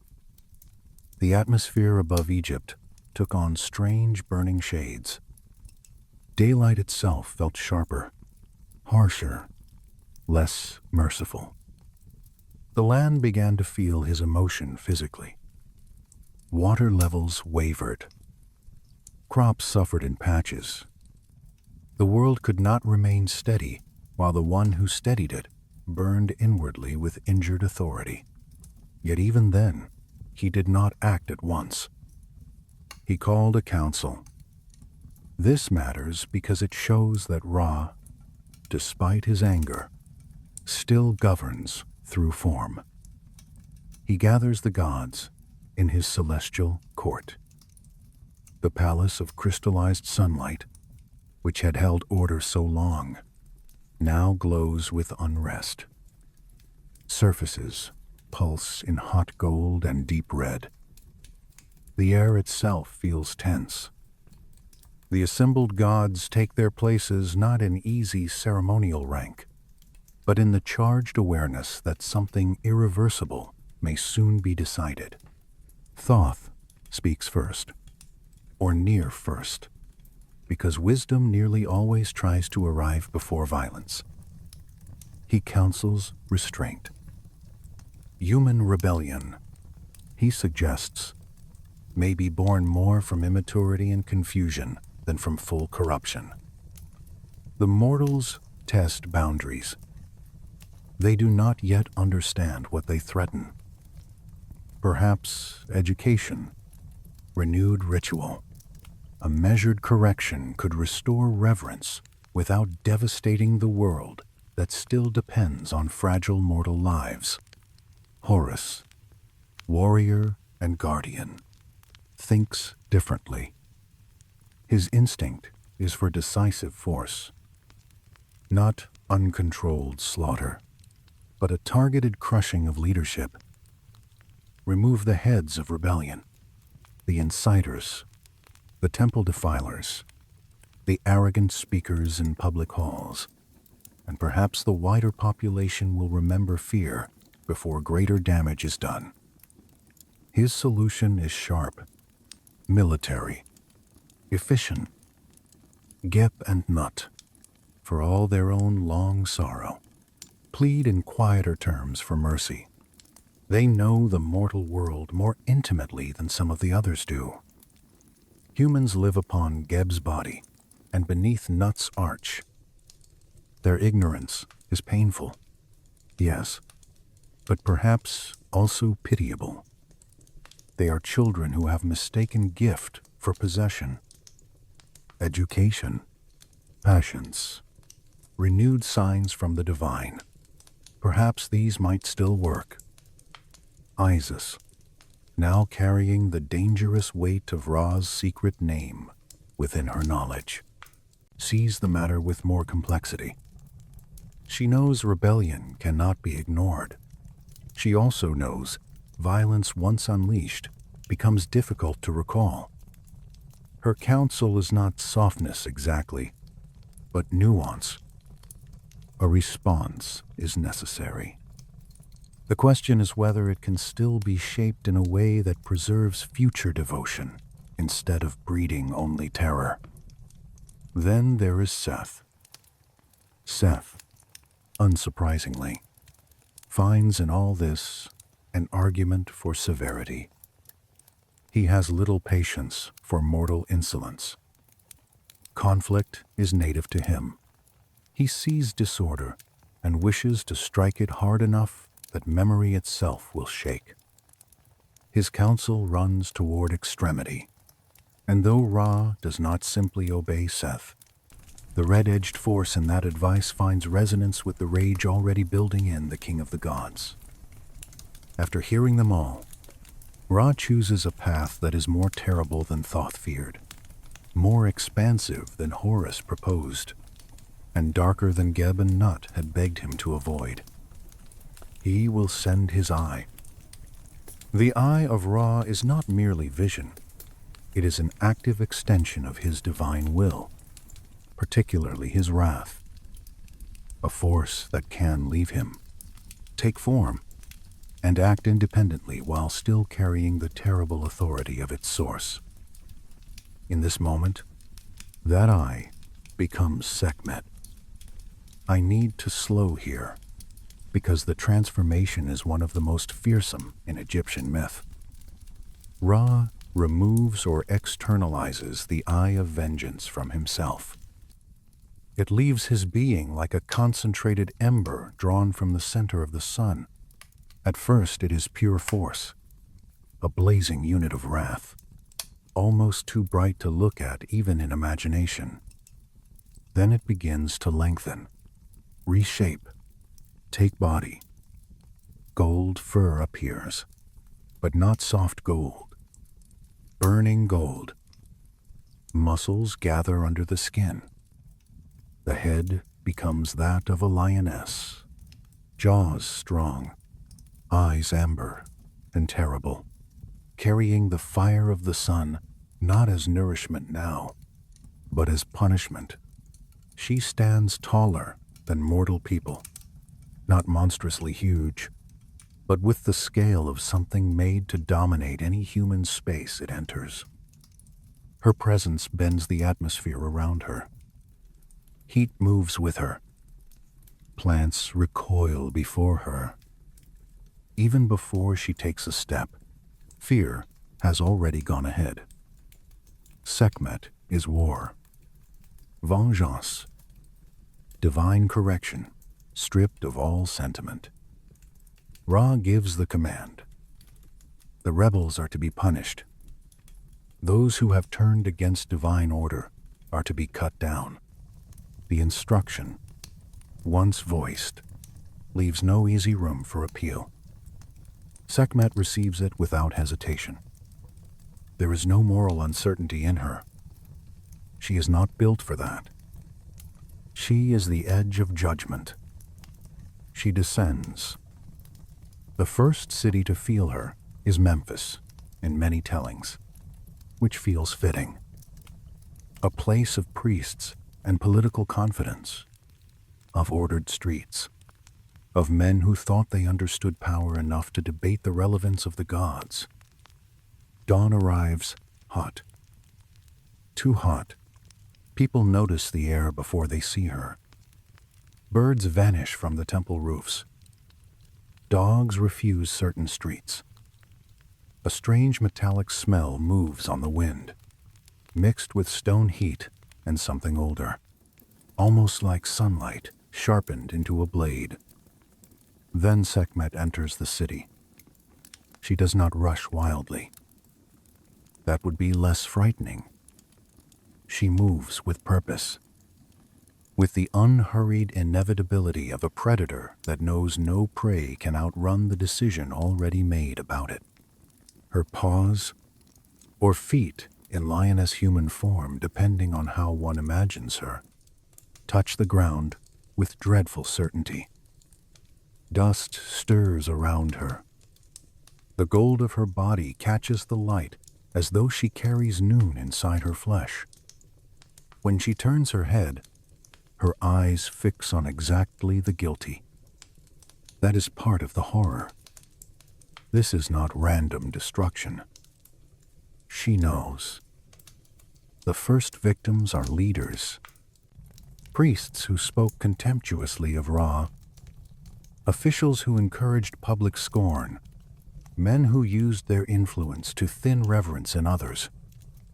Sekhmet finds them not because spies lead her, but because rebellion leaves a scent that divine wrath can follow.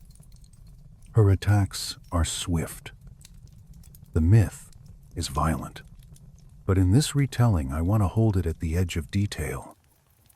What matters is the atmosphere. Panic in corridors, sandaled feet slipping on polished temple stone, voices breaking into pleas too late, the sense that the old sacred spaces, once neglected, are suddenly filled again with unmistakable divine presence, only now in a form no one wants to meet. And then it spreads.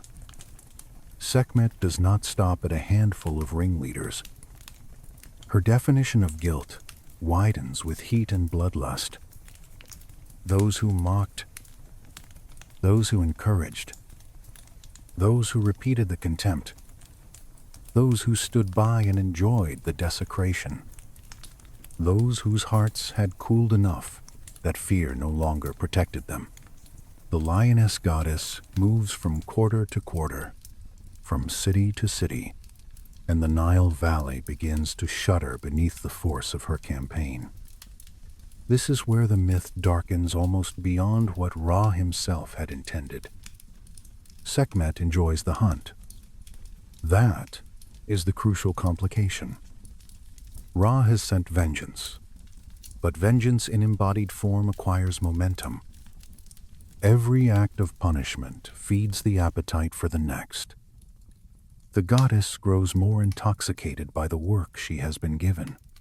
She begins to hunt not only with obedience, but with pleasure in the red certainty of her purpose.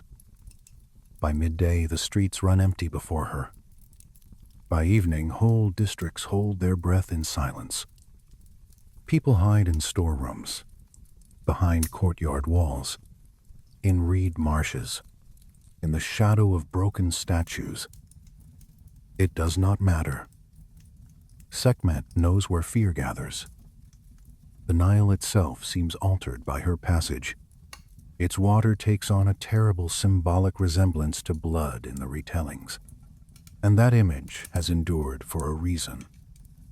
When divine punishment reaches this scale, it stains not only victims, but landscape, memory, and ritual imagination. Irrigation channels clog.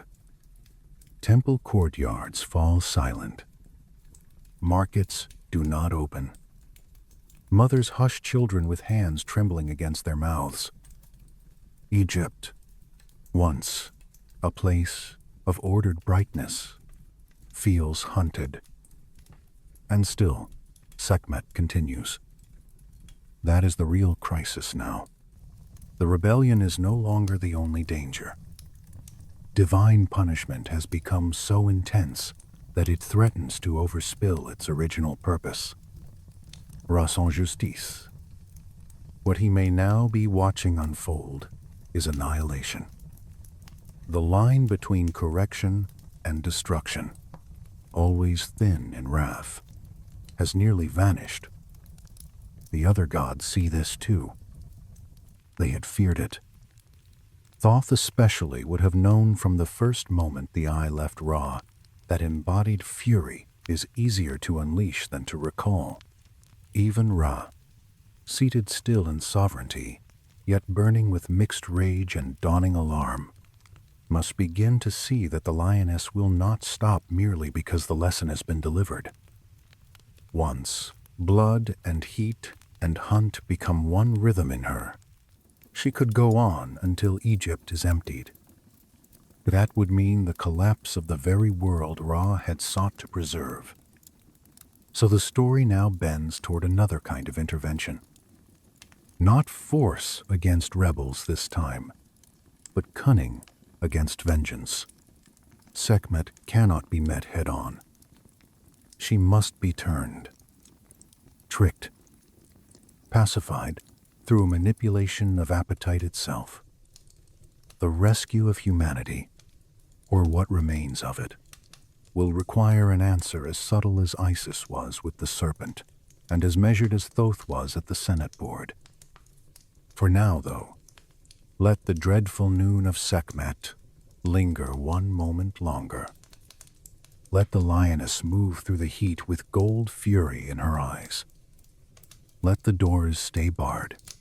Let the temples remember what it means to be afraid of the god whose light they once took for granted. Let the Nile carry the hush of a land learning too late that order is not softness, and that the sun can nourish, judge, and burn. In the next part, the destruction will have to be stopped before it consumes everything. And after that, the story of Ra will descend into an even deeper cycle. The underworld journey, the nightly passage through the Duat, and the endless struggle against the serpent of chaos beneath the horizon. By the time Ra's wrath had nearly emptied the land through Sekhmet's terrible hunger, the gods understood that punishment had crossed into something else. The lesson had been delivered. The rebels had seen what it meant to mock the source of light. The temples had remembered fear. The cities had fallen silent. Yet Sekhmet did not slow. She moved through Egypt with the same burning purpose, her lioness eyes bright with divine fury, her breath hot as desert wind over stone, her paws carrying the heat of noon itself. It was no longer enough for the guilty to suffer. The appetite of vengeance had become its own danger. Ra watched this from above, with a feeling more complicated than simple regret. He had wanted correction. He had wanted humanity shaken back toward reverence. He had not wanted the total emptying of the world he had once watered with tears of joy. That is what makes this moment so powerful to me. Even divine anger can outrun divine intention once it takes living form. Sekhmet was his eye, his punishment, his wrath made flesh. Yet now she seemed almost impossible to call back through command alone. She had become the momentum of justice after justice loses proportion. The gods gathered again. This time the atmosphere in the celestial court was not only tense, it was fearful. Not fearful for themselves exactly, though even they could see how far the lioness goddess had gone, but fearful for creation. Egypt could not continue if its fields lay untended, if its processions stopped, if every road became a place of hiding. The mortals had failed Ra, yes, but mortals were still part of the order he had made. If punishment erased all that order depended on, then chaos would enter through the wound left behind. Thoth once more offered the kind of answer only Thoth could offer. Not force, not argument, not another divine beast sent to counter the first. He proposed deception, careful, elegant, and precise. Sekhmet had become drunk on slaughter, the old tales say, and it would be almost impossible to persuade her with reason while that red hunger still guided her. So the only way to stop her was to make her believe the work of destruction was still before her, and then lull the ferocity out of her before she understood she had been diverted. The plan turned on resemblance, on color, on thirst, on the small distance between blood and beer when seen through the eyes of a furious goddess. Ra commanded that vast quantities of beer be prepared, thousands of jars, enough to flood the low places and pool across the land.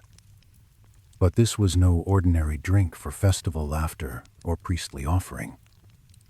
It would be dyed red with ochre, thickened in appearance until it resembled blood spread across the earth.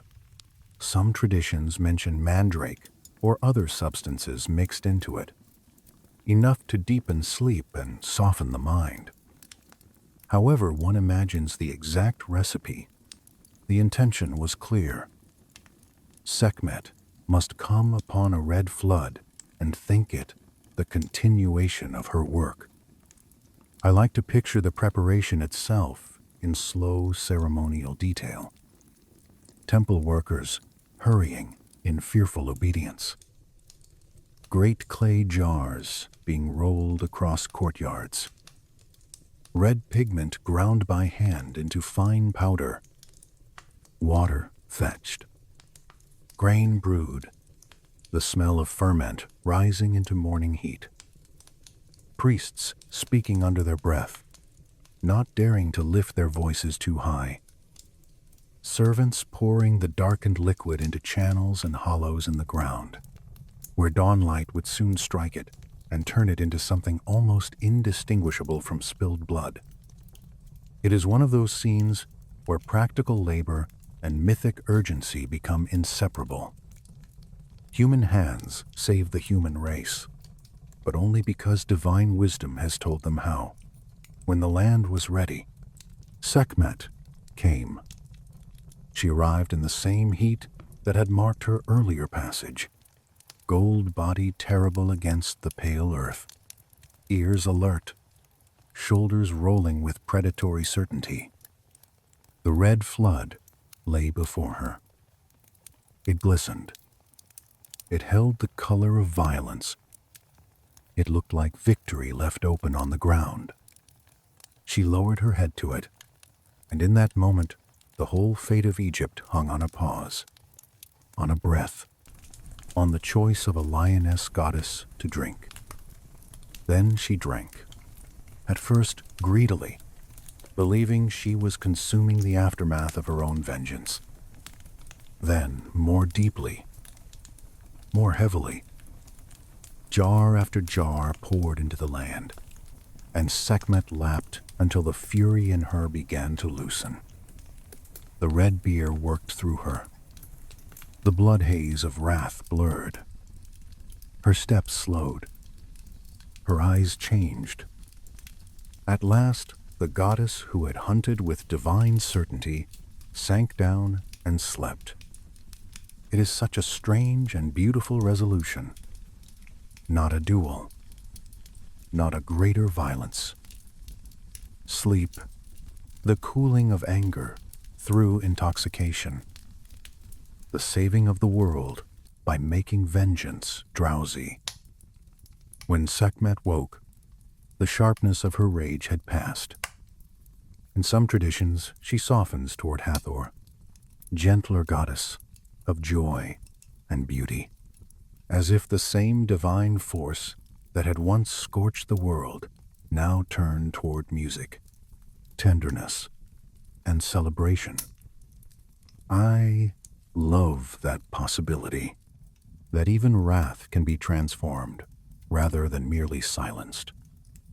Humanity survived, but the Golden Age did not return untouched. That is essential. Once mortals had rebelled, once divine punishment had nearly erased them, the old closeness between gods and humans could not remain what it had been. Distance entered the relationship. Reverence became more formal. Fear took a greater place beside gratitude. Ra, who had once walked so freely among his human children, began withdrawing from immediate earthly presence. The world would still receive his light. It would still depend on his cycles. But the intimacy had been thinned by rebellion and by the terrible cost of correcting it. This change of distance leads naturally into one of the deepest themes in Ra's mythology, the idea that divine order is never passive, never guaranteed, never finished once and for all. Every day he rises. Yes, but every night he must face danger again. Every evening his bark reaches the western horizon and the visible world exhales. Light lowers. Shadows lengthen. The last warmth slides from temple walls. Birds grow quiet among reeds and stone. Human beings look west and watch the disk of the sun sink toward a place they cannot follow. Yet Ra does follow it. This is where his story becomes even darker, and for a sleep story, even more mesmerizing. Because sunset in Egyptian religion is not simple disappearance. It is descent, passage, work undertaken in secret.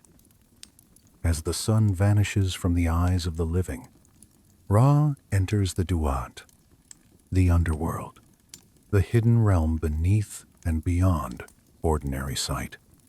There he must travel through 12 regions of night, face beings hostile to order, renew his strength, and prepare the dawn that mortals will naively greet as if it arrives without cost. I have always found that one of the most moving religious ideas ever imagined. The sun does not rise again because nature is a machine. The sun rises because the God who carries it endures darkness every single night. The world wakes each morning because someone kept going when no one could see him. The Duat is not one place in the simple sense. It is a realm of chambers, rivers, gates, caverns, fields, and fire, a landscape that changes as the hours pass. Ancient texts describe it in images that feel dreamlike and exact at once. There are winding waterways black as polished obsidian. There are regions of knife-edged stone and fields where the dead wait in silence. There are lakes of flame that illuminate what no daylight reaches. There are guardians at gates, beings that must be addressed correctly if passage is to continue. The underworld is not chaos, not entirely. It has structure, but a structure different from the daylit world above. Night has its own architecture. Ra does not travel there alone. His bark continues, though transformed by darkness. The crew remains with him. Thoth guides and calculates. Protective deities keep their stations. Set in one of the most fascinating ironies in the whole mythic cycle, becomes an ally here.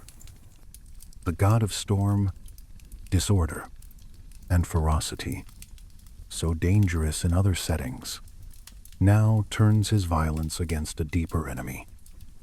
That deeper enemy is Apophis, the great serpent of chaos, called Apep, the immense force that seeks each night to halt the solar bark and swallow all order back into formless night.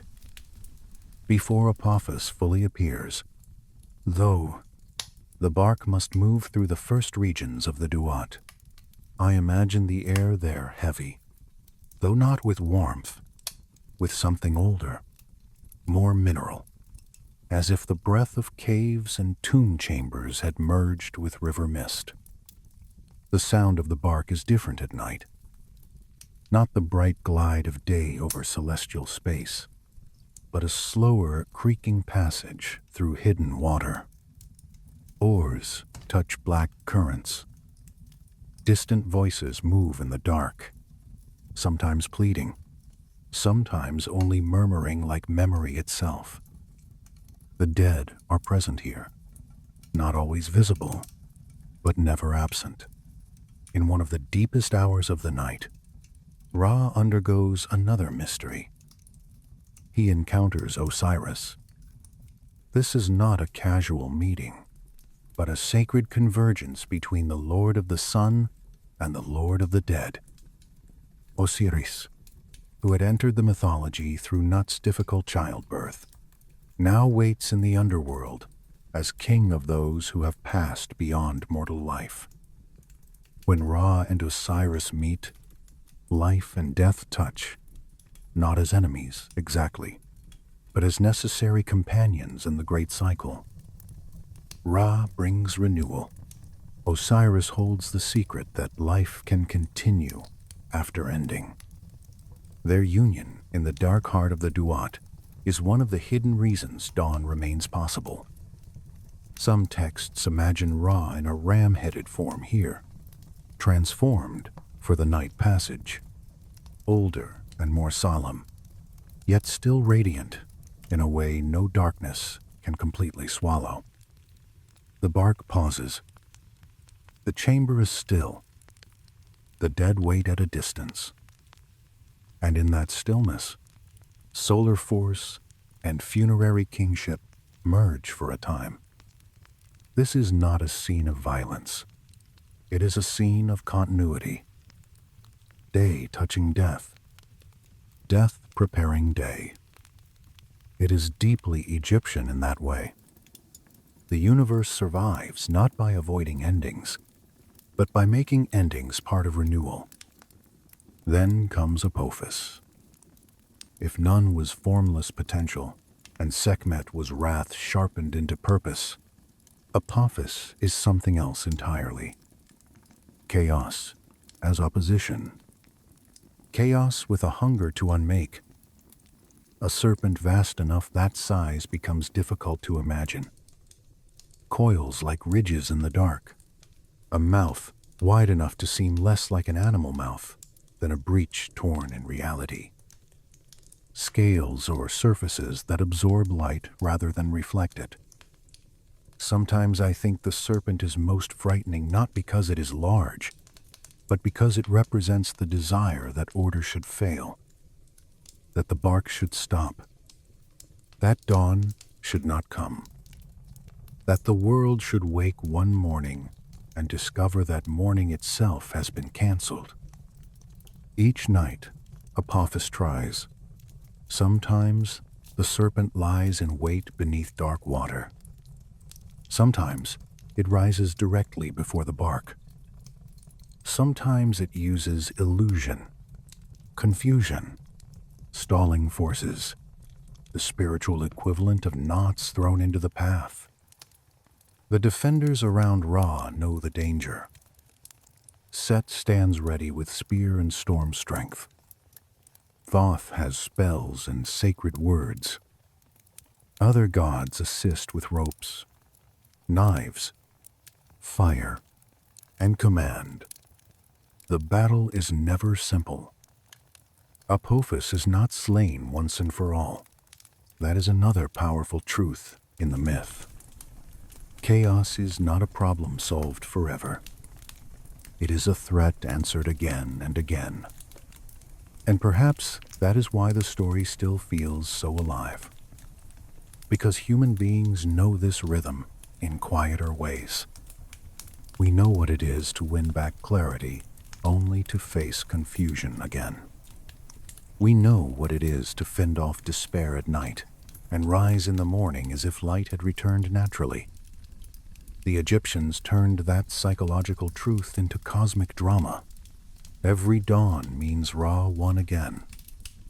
Every sunrise is evidence of a battle no mortal fully witnessed. The bark survives.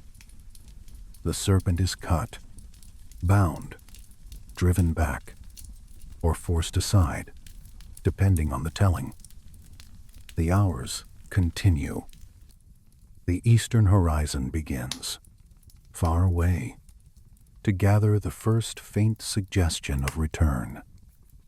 What was hidden below prepares to become visible again above.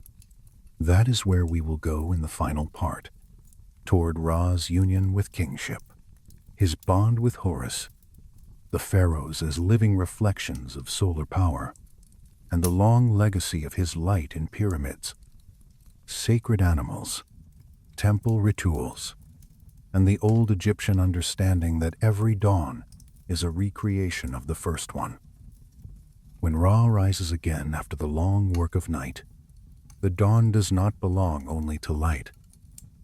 It belongs to legitimacy, to survival, to the proof that order has held together for one more cycle.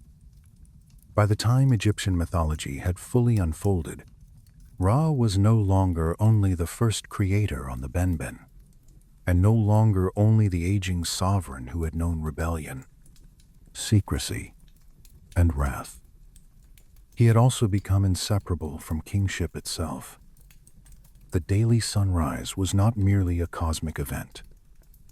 It was a royal event, a restoration of rightful rule in heaven, and by reflection, on earth. This is where Horus returns with special force. Horus had already appeared in the divine family as a god of sky and authority, a hawk-eyed principle of power that could see from above and judge from afar.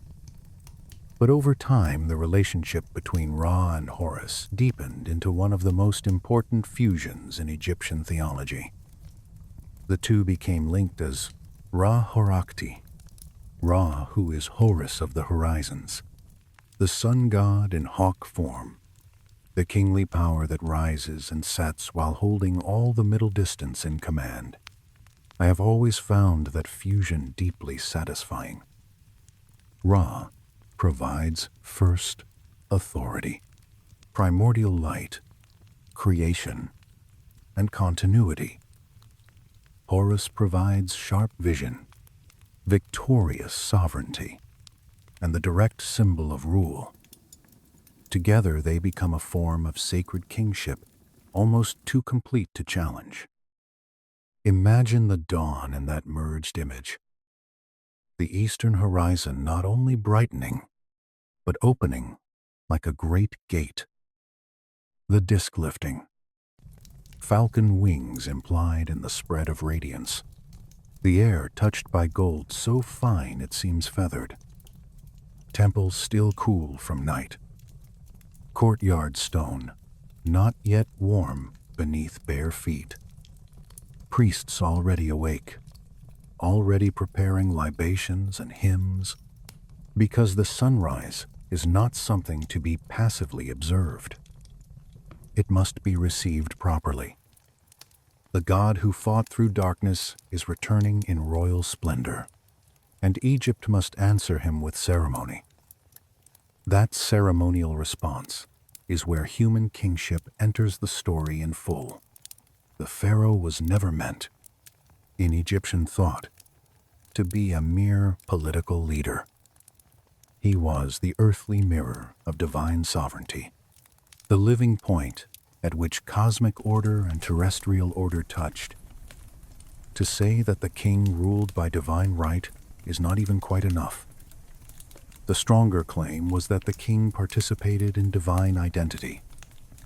He stood in relation to Horus while alive, and in death was often joined more closely to Osiris, all under the wider solar umbrella established by Ra. This meant that governing Egypt was never simply about taxation, war, or irrigation. It was ritual maintenance of the cosmos. Honestly, once you see that, so much of Egyptian architecture and symbolism becomes clearer. A crown is not just a crown. It is cosmic geometry placed upon the head. The crook and flail are not only tools or badges. They are concentrated symbols of gathering and correction, shepherding and force, rule as tenderness, and rule as discipline. The throne is not furniture. It is a repetition of the first stable place, a human echo of the Benben and of Ra's own centrality. Even the royal body is not merely personal flesh. It is a vessel that must be kept in alignment with Ma'at if the land is to remain fertile and the gods properly honored. This is why coronation mattered so much. I like to imagine the ceremony not in haste, but in deep morning stillness. The sky pale before sunrise, temple columns black in silhouette, oil lamps thinning as natural light gathers, priests moving softly in white linen, carrying vessels, incense, amulets, regalia. The future king, standing in ritual purity, not yet fully transformed in the public sense, but already carrying the weight of what is about to descend upon him. Sacred oils touch the skin. Formulae are spoken. Names are invoked. The white crown of Upper Egypt and the red crown of Lower Egypt wait nearby like sleeping symbols, soon to become living authority once set upon the brow. When the first light arrives, the act becomes complete. The pharaoh is not thought to become Ra in the absolute sense, but he becomes the rightful earthly extension of the solar and royal order Ra made possible. He is now answerable not only to men, but to the structure of the universe itself. If he rules badly, it is not simply administration that suffers. The Nile, harvest, justice, social harmony, even the relation between life and death, all become vulnerable. The king is not above Ma'at. He is bound to uphold it visibly. That is why temple ritual and kingship were so tightly interwoven. Each day in Egypt, priests did not merely perform piety. They maintained relationship.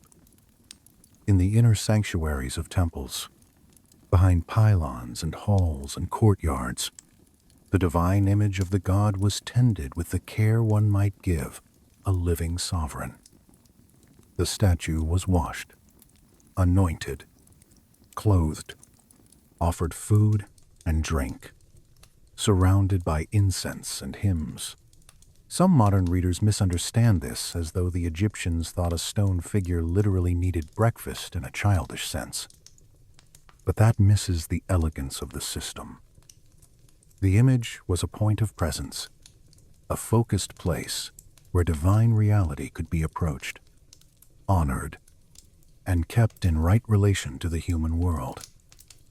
Ra, in his many linked forms, was central to this ritual culture. Sun temples rose in his honor, open to the sky more than some other sanctuaries, because his presence demanded contact with light. Obelisks stood like frozen rays. Their pointed tops recalled the Benben and caught the dawn in brilliant flashes. Courtyards opened eastward. Hymns were timed to sunrise. The movement of the sun itself became liturgy. And because Egyptian religion understood no sharp break between theology and astronomy, observing Ra's course also meant tracking the order of the year. Calendar, agriculture, kingship, and piety all met in the same beam of light. This is why Ra's symbolism spread everywhere. In the royal dead, he appears. In crowns, he appears. in scarab amulets, in winged sun discs above temple gates, in the polished gold of burial masks, in solar boats placed in pits near pyramids, in the inscriptions that speak to the deceased king and promise him passage among the stars. Ra appears again and again. Once you begin noticing him, Egyptian civilization starts to look almost like one long, sustained reflection on sunlight, power, order, and renewal. The pyramids are perhaps the greatest expression of this. People often think of them only as tombs. And of course, they are tombs. But they are also theological arguments built in stone. Their shape recalls the primordial mound and the descending rays of the sun. Their orientation participates in celestial order. Their passages and chambers guide the dead ruler toward a transformed existence in relation to the sky and the divine. When you imagine one newly finished, its surface is still smooth and brilliant in the light, perhaps gleaming with outer casing stone. It must have looked less like a pile of blocks and more like a fixed sunrise. And that fixed sunrise housed a dead king who was not thought to be merely dead. He had entered transition. The solar cycle, the underworld passage, the Osirian mystery, all of these worked together to give death structure. That may be one of the greatest gifts of the Ra mythology. It does not erase death. It ritualizes it. It places it inside a larger movement that includes descent, danger, judgment, preservation, and return in altered form. A king dies. Yes.